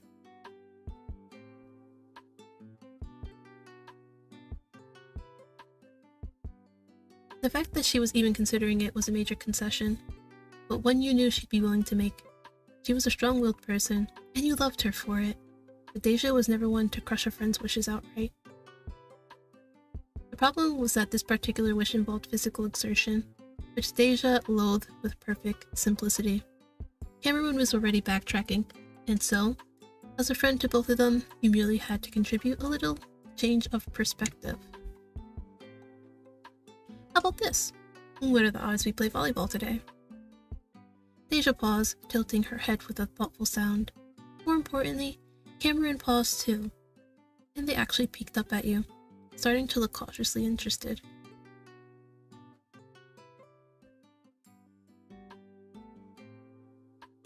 Could be worse, at least it's not two. It's 33% more than I prefer. That's so fucking real. That's so fucking real. Oh, thank you for the hydrate. Thank you.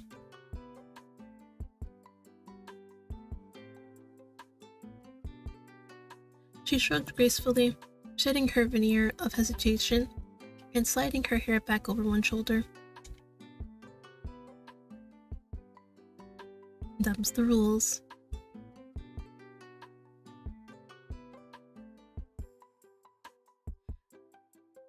Okay. So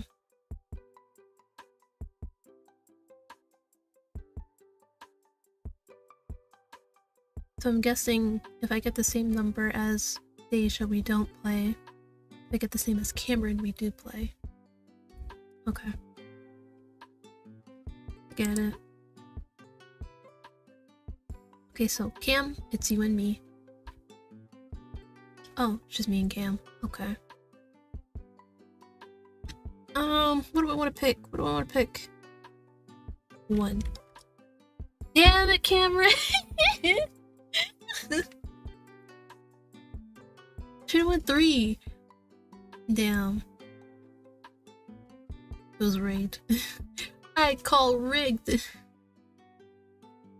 I guess we're playing. Well. Before they could help themselves, they hopped, finding some of the excitement from earlier as they let a laugh out unbidden. To the side, Deja smiled and shook her head. It was impossible to be upset if they were going to be this endearing about it.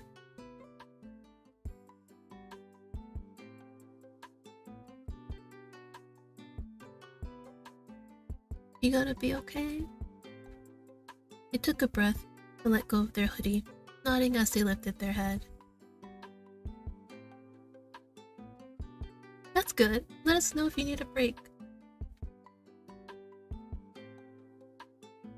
No, I completely understand Cameron for real though. Like, things are not as scary when you're with somebody that you feel safe and comfortable with. You know? I can wholeheartedly understand that. Being a person who has a lot of anxiety. As you move toward the volleyball net, one of Elio's friends caught sight of you first, lifting an arm for a friendly wave. At that, Elio turned to face you, wearing a wide, beaming grin. Hey, you want to play after all. Caveat, we're not going to be good, but yes. That's great. Let's get some quick intros out of the way. Gang, these are our opponents. Gang. Opponents, meet the gang. Meet the gang.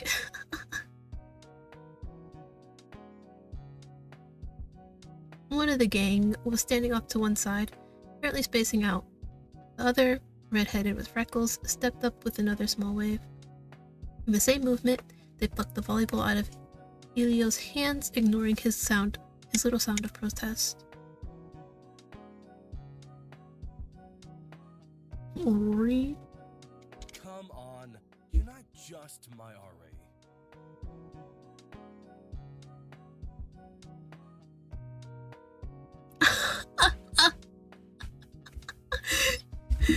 Saying your RA is your friend is like asking your parent to take you to prom.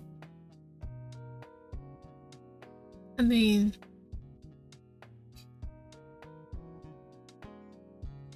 Elio's a vibe with the hat, yo.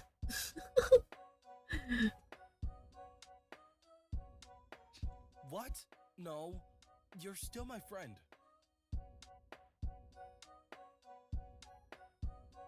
They leaned over, looping the third student under their arm and tugging them closer.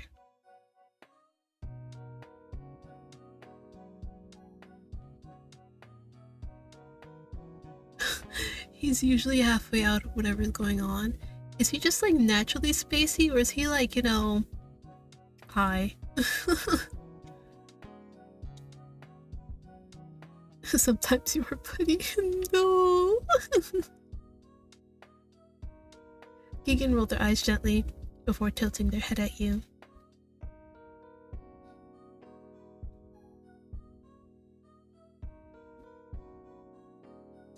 You know what I should do? I should do some trash talk. That's what I should do. No, I will not. No. I'll just be nice. Not much. What's up with you? Come with your cosmetics. I mean, I wanted to be nice, okay? I want to be nice for once. Hey, that's fine. Who needs to talk when we've got volleyball? Elio swiped quickly for the ball, and Rory stuck their arm out of the way before sticking their tongue out and dropping the ball into Elio's waiting hand. So, simple game of keepy uppy? Or do we want to play for points? Hello, monkey? That's a interesting greeting.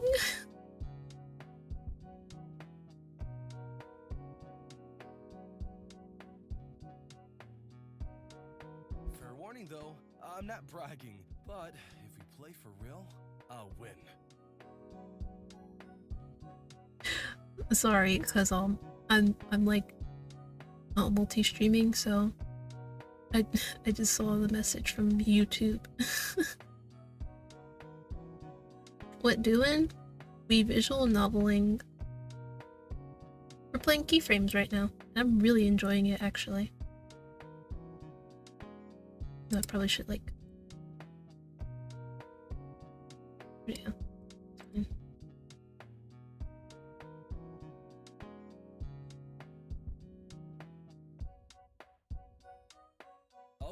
Okay, you can share in the title, but the crown's still mine.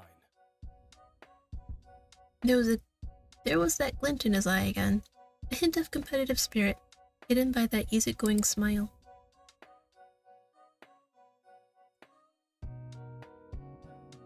Yep, that's on the menu for today. I know, yesterday I said I was gonna play Pokemon, but my mental capacity was not at Pokemon level, so I said let's go simple. So I'm still streaming, but not doing the exact thing I said I would.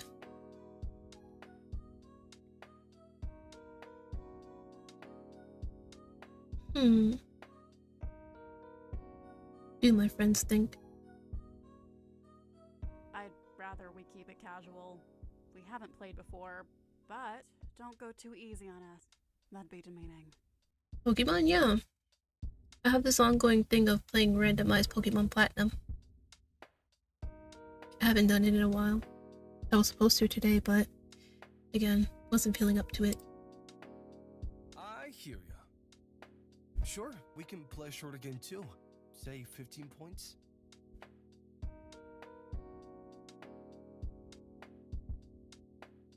is indeed a reflex, but really, there's no pressure. Been streaming for almost 4 hours. It's been almost what? Oh my god, it's almost been 4 hours. Oh my god. See this visual novel, it's so great. It's so good that I didn't even notice the passage of time. Because I just keep reading more and more. See, that's how you know you've got a really great game on your hands. When you lose track of time. And you're just like, wait, what the fuck? It's been that long? And mind you, this is just a demo. This is just a demo.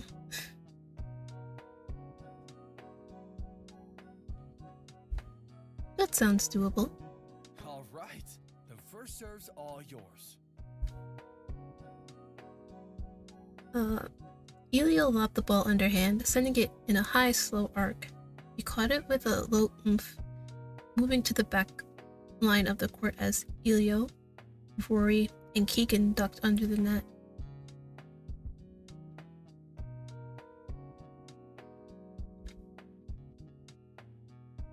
If you want me to recap animation.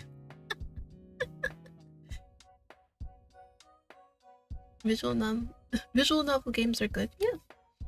Long Demo Holy. Yeah, they are. You were right. It's visual novel. You're right. Long Demo Holy. Yeah. Some demos are pretty long. And some are very short. It all depends on what the developer wants to put out, really. I know you weren't here at the beginning of stream, but they said this is like going to be like the entirety of like this first spring season.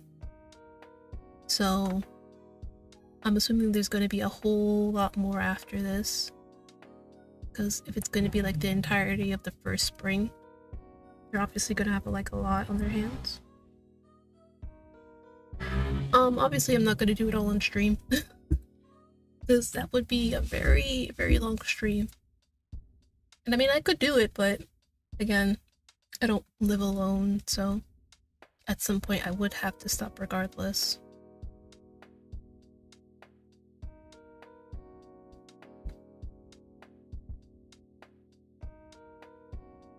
Oh, I guess Deja knows French.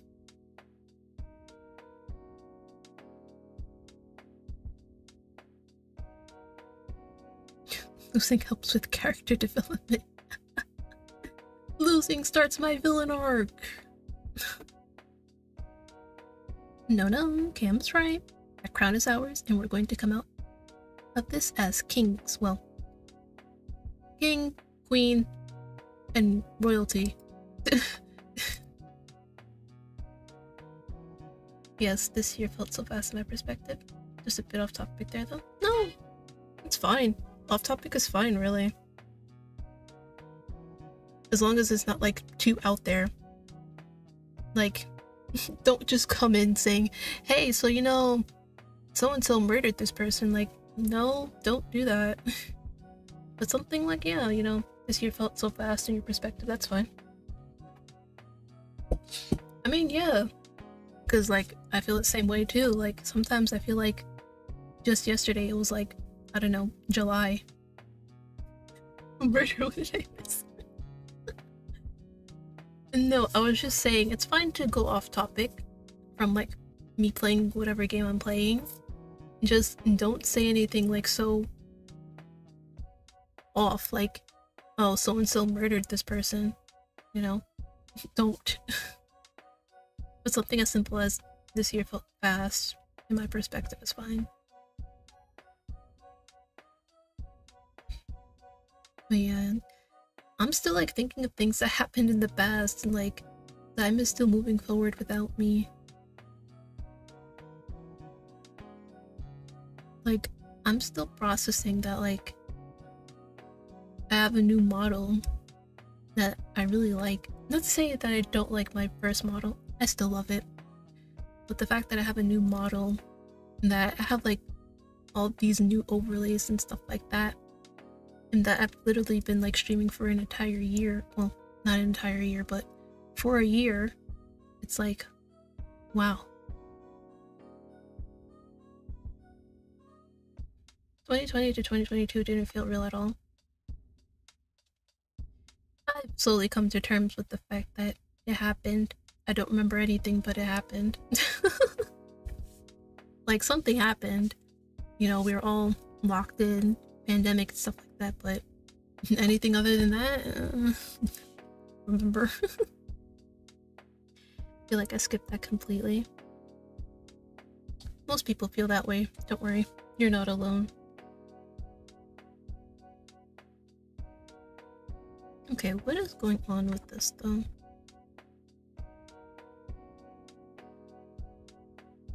Give me 1 second, guys.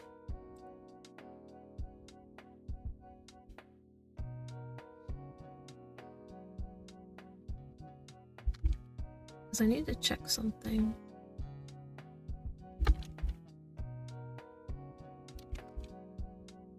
So it should show up, but it's not.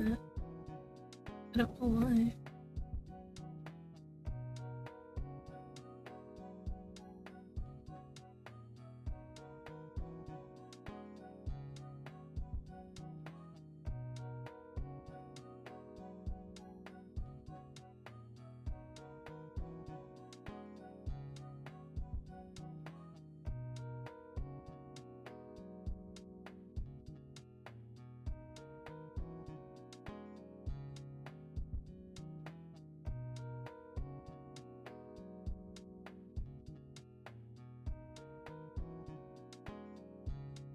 Let me do this one.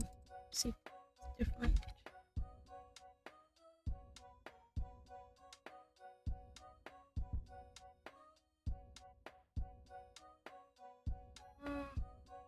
Probably gonna get Dragon Ball Sparking Zero.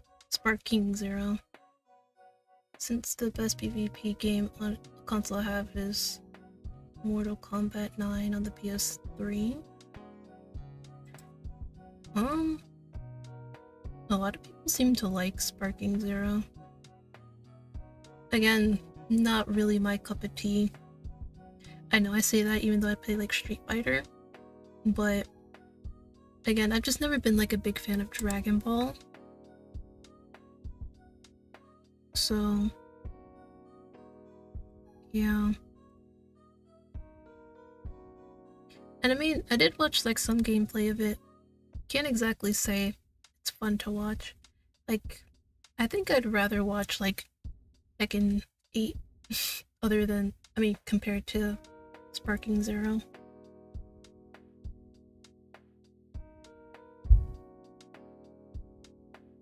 But like, I'm just talking in terms of like watchability enjoyment.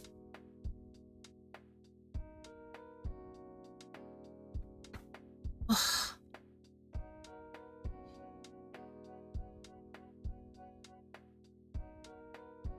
Ready whenever you are.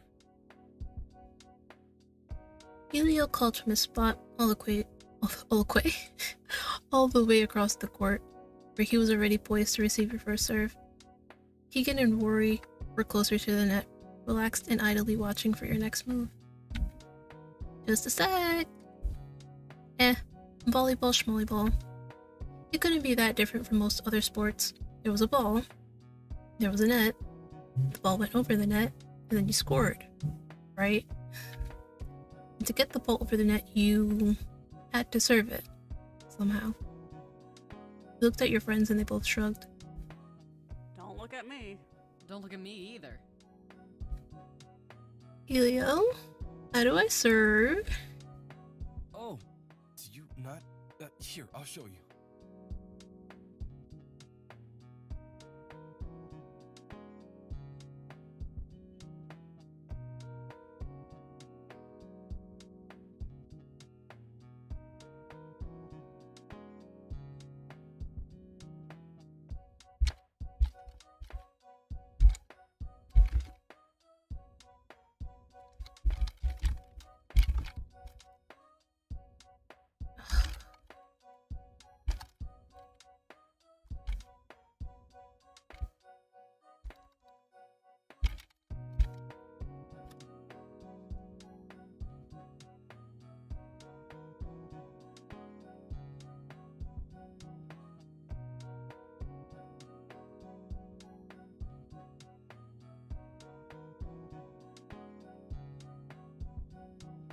me see, maybe that might be it.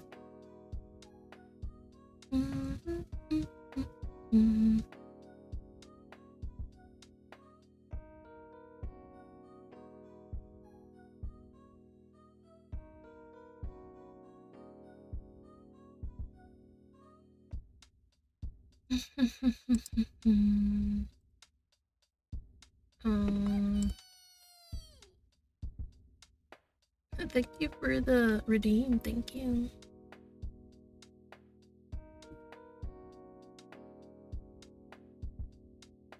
Sorry, I'm just trying to like figure something out.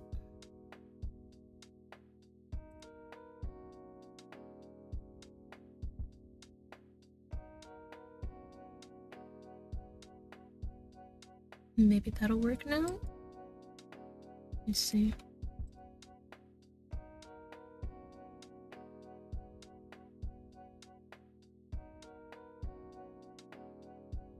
Random, but just in general.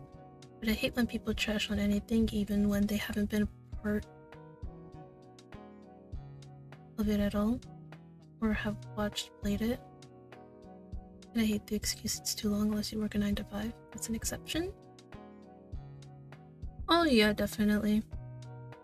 People just do that for whatever goddamn reason. They think, oh yeah, you know, but just go ahead and trash on this thing that I know nothing about just because I know nothing about it. And it's like, why?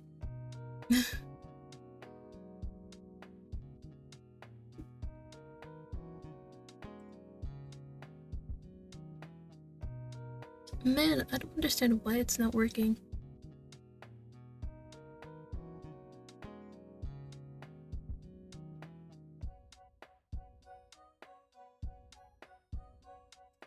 Maybe I need to do this one?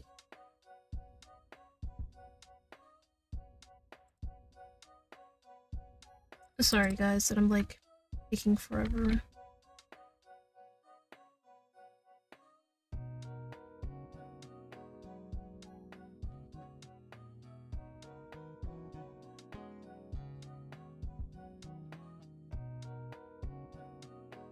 I've barely played or seen any visual novel games, but I still like them. Good for you. I'm glad to hear it. Hopefully that fixes it. If not, oh well, I'll figure it out after stream. Oh, goodness. Start being a streamer, guys. Just when you think things work, no, they're broken. Enjoy your lurk.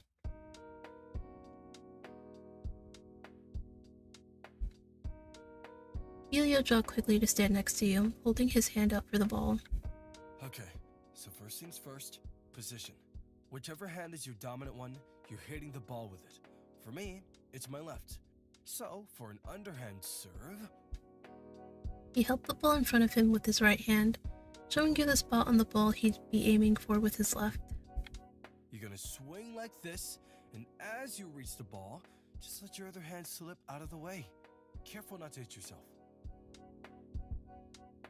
I think it's really funny how Nintendo is mainly made for kids, but if you see the recent releases, it just has at least 2 indie games. Yeah.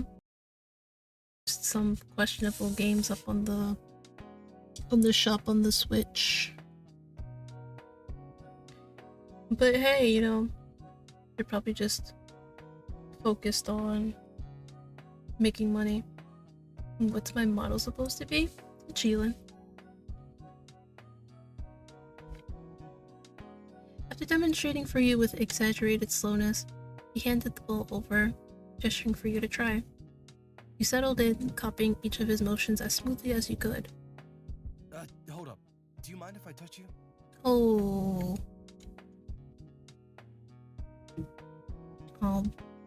No. Maybe you can explain it in a different way? Yeah, no problem. He demonstrated once more, even more deliberately this time. With a nod of his head, He brought your attention to the way his weight shifted, his body turning smoothly as he brought his arm forward. Still holding the volleyball, he mimicked him in turn, and this time he gave a satisfied nod. Yeah, looks like you've got it. You want to give it a shot? You did just that, and the ball bounced high over the net, right into Rory's hands. If only this was dodgeball. There you go. Think you got it from there? Got it. Thanks. Then, Rory, toss that ball back over. Let's have fun, everyone.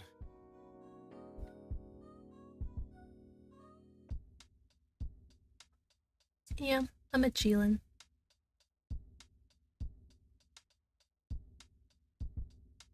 Okay, so now we have the quick time events. Oh god. I'm not ready. Okay, well...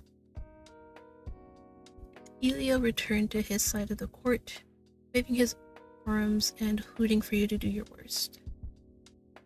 You promptly obeyed by setting up for another underhanded serve and... Okay, cool. Wasn't too long. That's good. Your fist thumped into the ball with a hearty smack, and it flew neatly over the net, prompting a raucous cheer from Elio as he ran to intercept. Yeah, I'm doing some quick time event.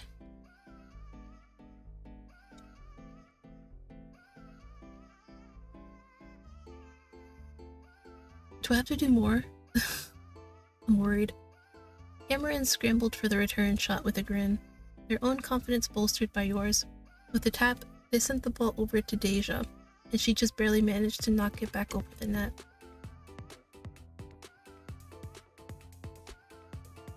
After a few more volleys and some near misses, you found a clunky but steadily improving rhythm. That was largely thanks to the other team giving you as much leeway as they could. Even then, you had your fair share of close calls. Wait! Watch out, Cameron!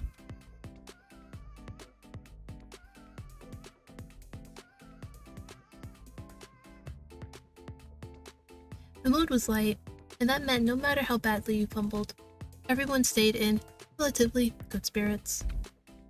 Elio did most of the running on his side, keeping the energy up as he traded offense and defense with Rory. Keegan was, thankfully, a lot more lenient.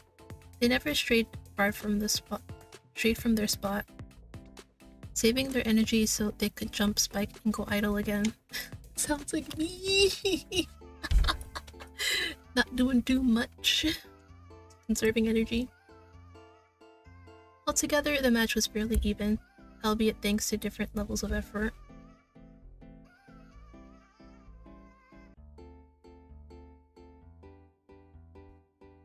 Finally, the game was heading for its natural conclusion. The enticing aroma of grilled food was starting to get really distracting, and you could tell you weren't the only one sniffing hopefully at the air. A delicious grilled onion, oh no.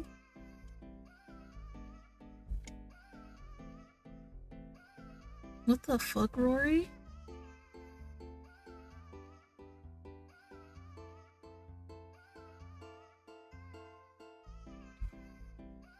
It was a weary course of agreement, and Elio laughed, stepping back as he prepared to serve. You think they have dip? True, what kind of party doesn't have dip? What is he talking about?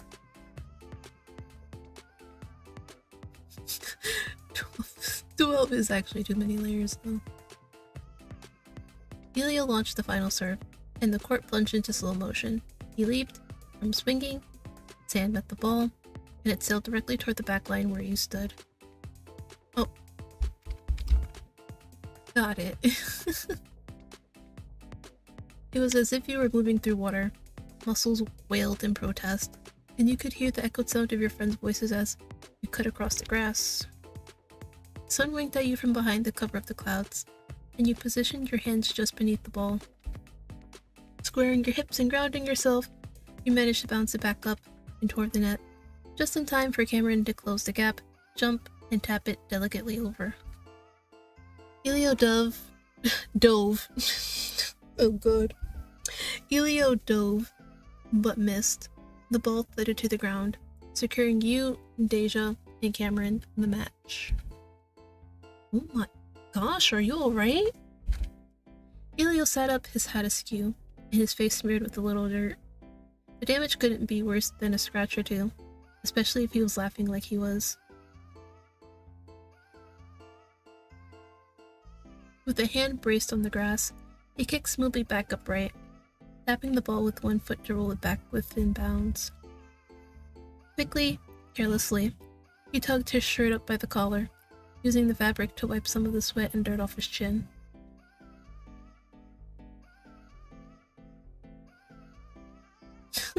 Like we would.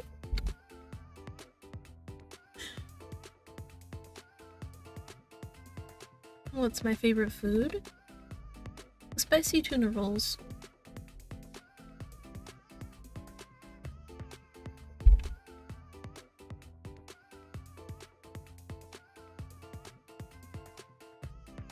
Laughing, you braced yourself as Cameron dragged you and Deja in for a hug, and the three of you stumbled and spun around like an ungainly, lopsided vinyl. Yeah, I could eat spicy tuna rolls all day, all night, for a snack, for dessert. I like it a lot.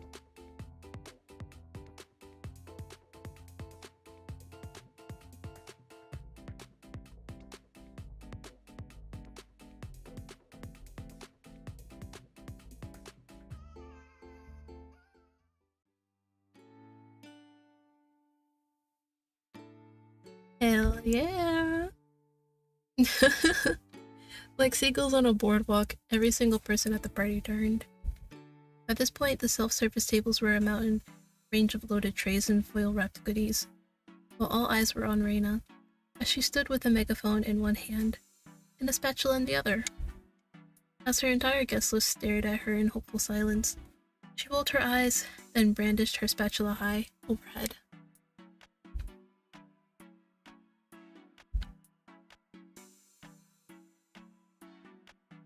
Hell yeah. It wasn't long before the crowd broke into cheers, and just like that, the spell was broken. Alright kids, shut up Rory.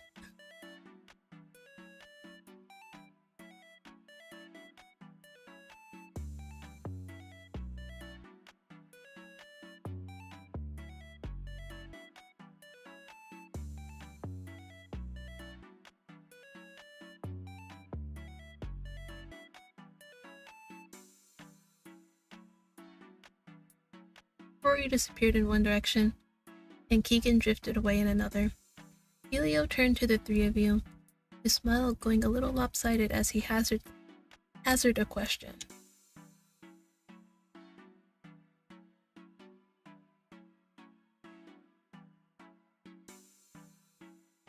Asia's SGB vice president. She was kind of in charge of setup after Reina.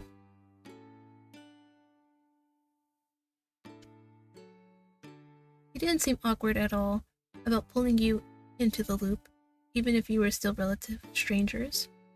If anything, it looked like he was purposely waiting for you, rather than rushing for a spot in line. This was kind of clingy, oh dear. Yeah, I think it's just basic manners. All of you were headed in the same direction anyway. Point in splitting up. As long as Cameron didn't mind, you were fine to hang out with him a little while longer. Sure. Quickly, you hustled over, bunching together in between the other students waiting excitedly for their turn. Elio turned to and fro on tiptoes, searching the crowds before he dropped back down with a shrug.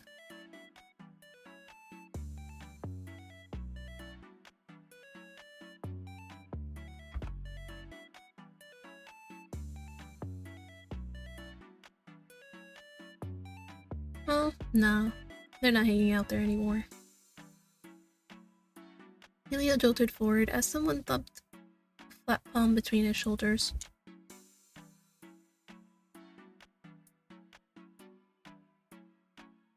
Leaning over his shoulder was a familiar stranger with dark hair, their head tilting as they leveled an easy smirk at the rest of you. When their eyes met yours, they lingered, and the smirk widened a centimeter. Oh no, get away from me. Oh, great. You felt your teeth dig a little into the inside of your cheek as you gave a small smile. Hi.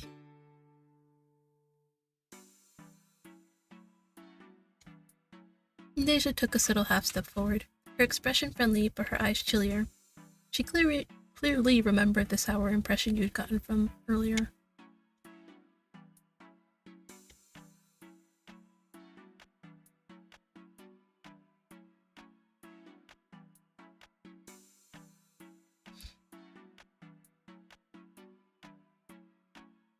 Are we going to have a repeat encounter? Hopefully not. D, it's fine.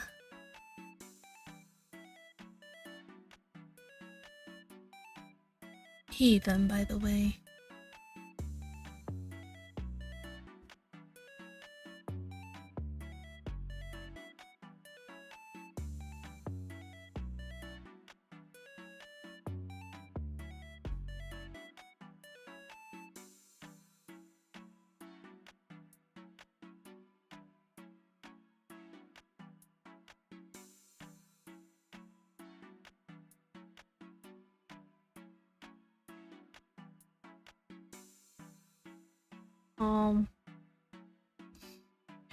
What do you, what?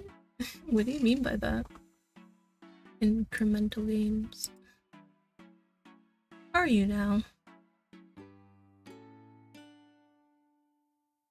With a gentle clap, he brought his hands together, bending forward slightly as his smirk was replaced by a genuinely apologetic smile.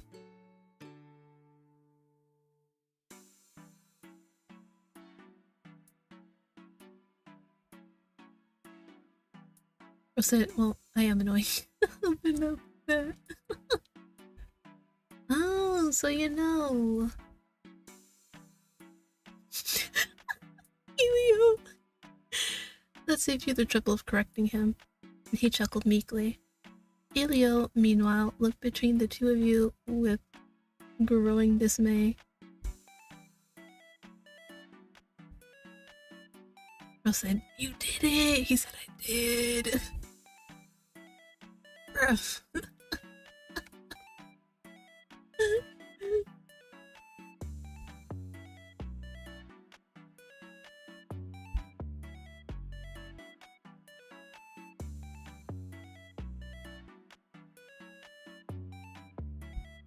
From what you could tell, he was sincere. That didn't change the fact he'd put you in an unwelcome situation. And for what? Kicks?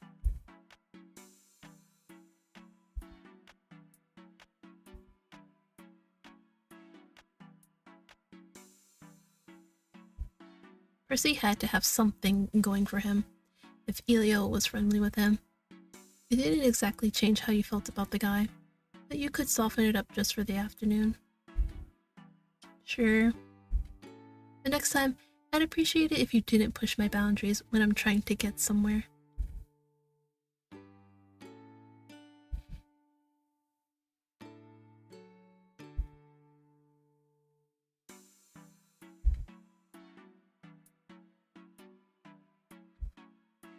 As you reached the front of the line, Elio started passing paper plates down to each of you, looking around one more time as he did.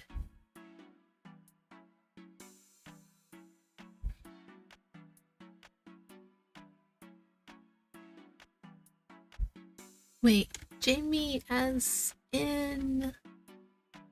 You let the question slip before you could think about it, and both Percy and Elio looked at you.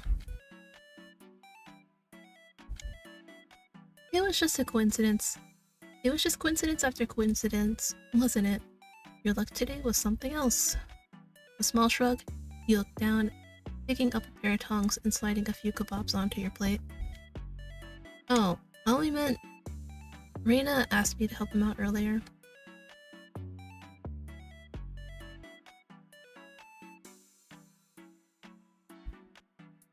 Percy and Elio underwent two reactions in quick succession. Cautious curiosity at your explanation, then blank, undisguised shock at Cameron's comment. A tomato slice slid off of Elio's half-assembled burger. Without looking, Percy held out one of his two plates to catch it.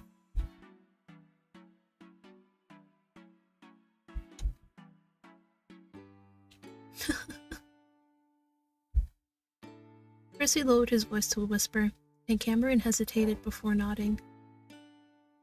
You and your roommate twisted around to look at them with quizzical expressions.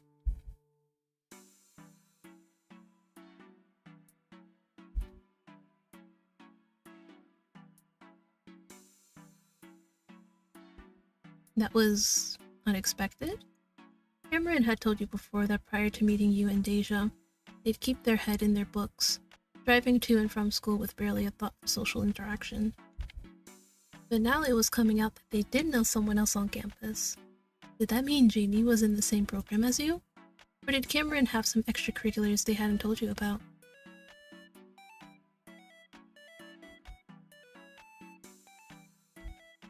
Percy glanced at Elio, and Elio glanced at Percy.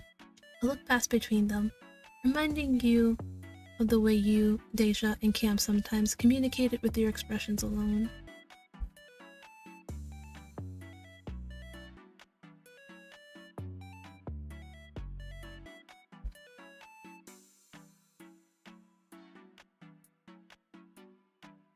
Damn, they had that little faith in their friend.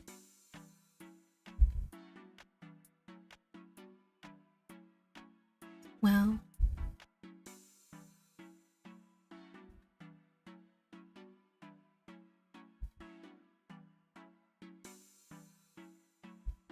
Cameron balked a little, but Deja pressed a drink cup and a napkin into their hand, taking the chance to give them a small, encouraging smile.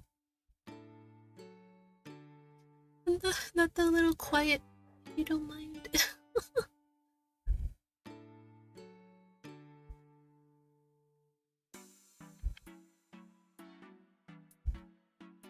You were loaded up and clear of the tables in a few more minutes, chatting idly as Percy led you on a long, circuitous route around the yard.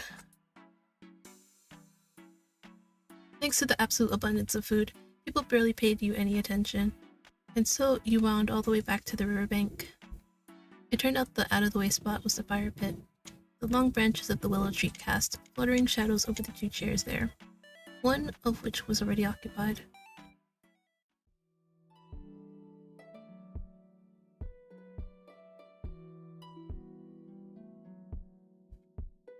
Cameron bounced forward with uncharacteristic ease, and Jamie tipped his head to one side, his eyes gaining the faintest of twinkles. He didn't quite smile, and in fact, as Percy ambled over to drop a plate into his hands, he even dared to frown.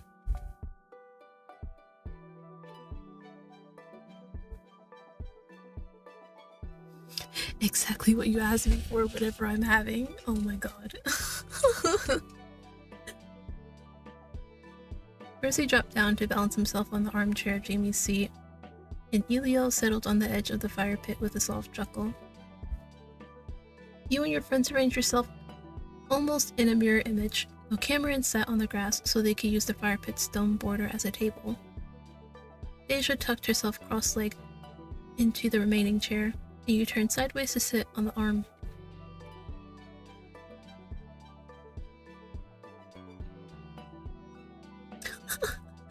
Oh my god. Jamie blinked, and when he didn't give up the joke, Percy rolled his eyes and stabbed his fork into a chunk of grilled chicken.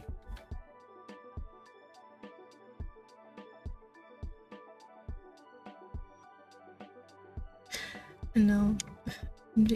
I'm telling you, they'd be funny sometimes. And relatable. He nodded to Deja, and she lifted her drink in a tiny toast before taking a sip.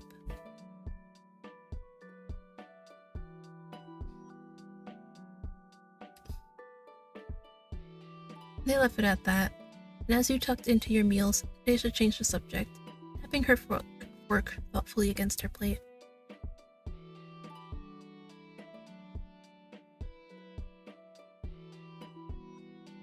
What's going on? They're just getting to know each other, that's all.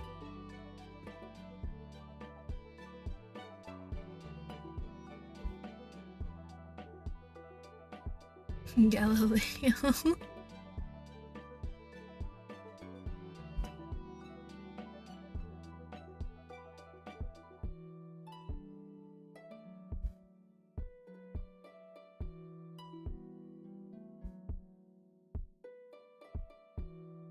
Deja fixed Percy with a cool look, and Cameron coughed into their fist.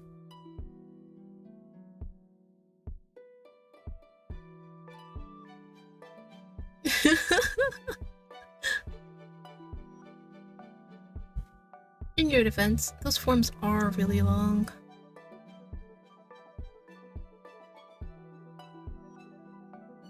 You retreated into your plate with a little mumble, and Jamie chose then to reach over, sliding a patty and a half of a bun onto Elio's plate.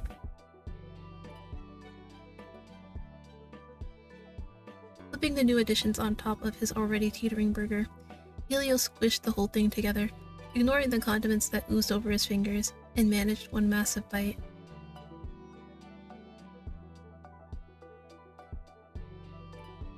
Accomplish worse? Well, what's worse than that?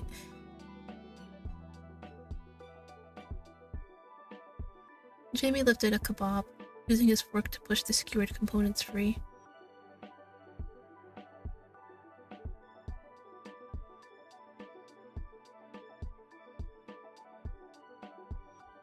True though, if you say you're gonna have what I'm having, and I'm having a lot, I'm gonna get you a lot. Percy spoke with a hand to his mouth, shielding you all from any social mishaps as he finished chewing. Once he was done, he pointed his emptied skewer, flicking it between Jamie and Cameron.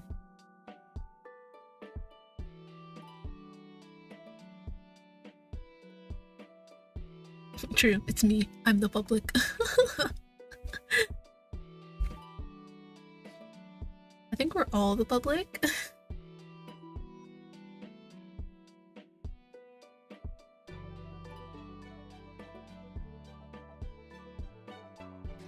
True, my middle name is in fact the public. What's the story?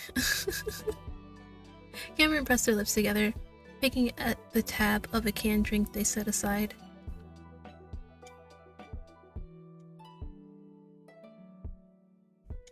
They looked at Jamie, and he shrugged lightly, contributing the barest of explanations.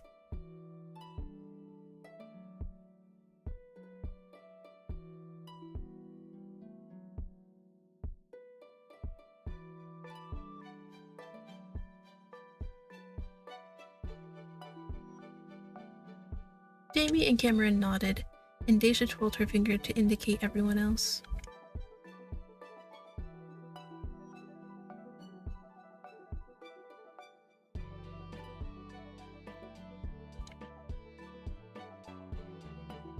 And Cam and I are both poli-sci, but Cam's also majoring in philosophy.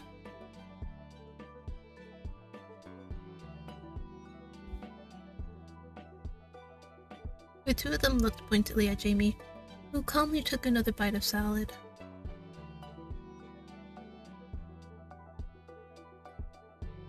Oh god.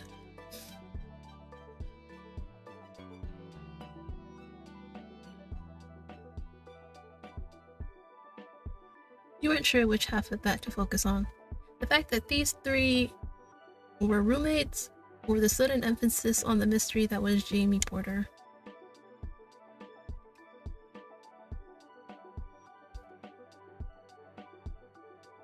He shook his head twice in a row. It'd be interesting if he was in forensic science. I have a feeling all these might be wrong though. I really feel like it. I don't think there's a right answer here. I don't know, I feel like he could be in architecture. Especially with like, oh, he does baking and stuff like that. It's like a close thing. But forensic science could be... I mean, yeah. They could do like what is it? A twist and be like, yeah, he's in forensic science, even though he does baking. He looks as gentle as a lamb. Okay, I kind of actually want to see if like all of them are wrong though. So let me just save. I just want to see if like any of them are right. We'll go with architecture. Dang it, it's not architecture. He'll probably just say nope to all of them. Probably will.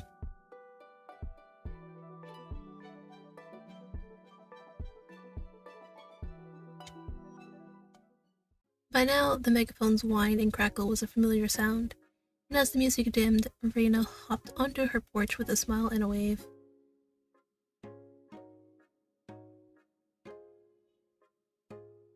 And her backyard erupted into cheers. Reina giggled and curled a lock of her hair behind her ear.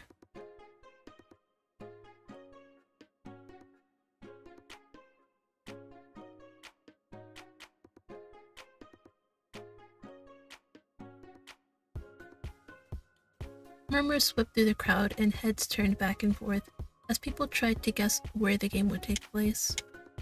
Drinks, snacks, and lawn games were scattered all over the place by now. It was impossible to tell whether anything was hidden amidst the clutter.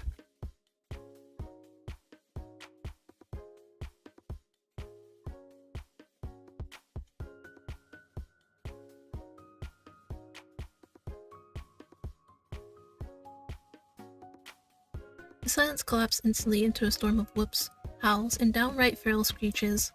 In the chaos, traded glances with Deja and Cameron. It was time. She may have like re-hidden everything, but Deja still knows exactly what we're looking for, so we still have the upper hand. Right? Well, no, because everybody would know, but like... I still feel like we have the upper hand a little bit. Just a little bit.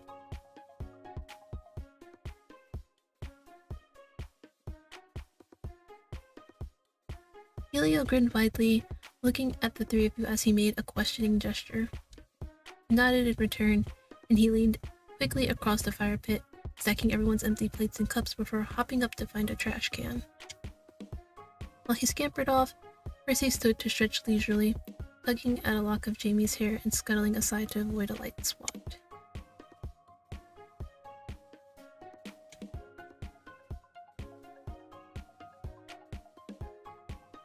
And just like that, the gauntlet was thrown. Elio had shown his competitive spirit during the volleyball game, but now that a cash prize was on the line, it was his turn to see how driven Deja can be. Strategy D?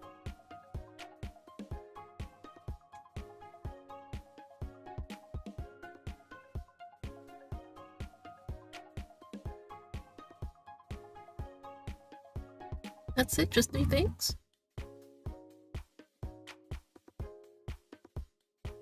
And Reina lifted an air horn with her other hand, effectively muting any attempts to formulate a plan with a long, ear-splitting honk.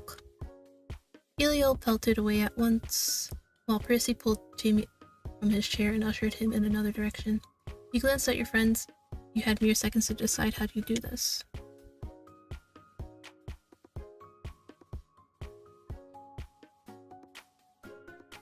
I'll go inside. I'm going inside. They bounced up and down on the balls of their feet, all their wallflower inclinations pushed aside for the chance to scramble, scoot, and surge.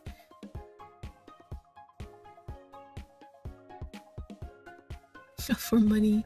True. Money's great. Cameron sprinted off, and Deja gave you a quick salute as you ran for the house's back door.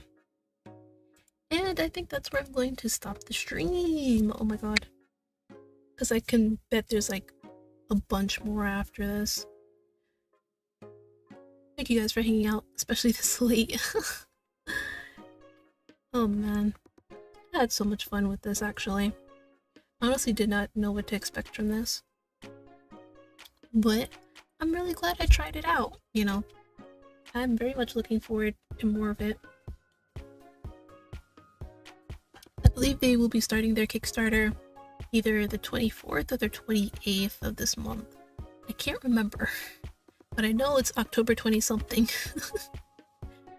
So do keep an eye out for it if any of this interested you, so you can back them and, you know, help them bring the game to life. Oh, let's see.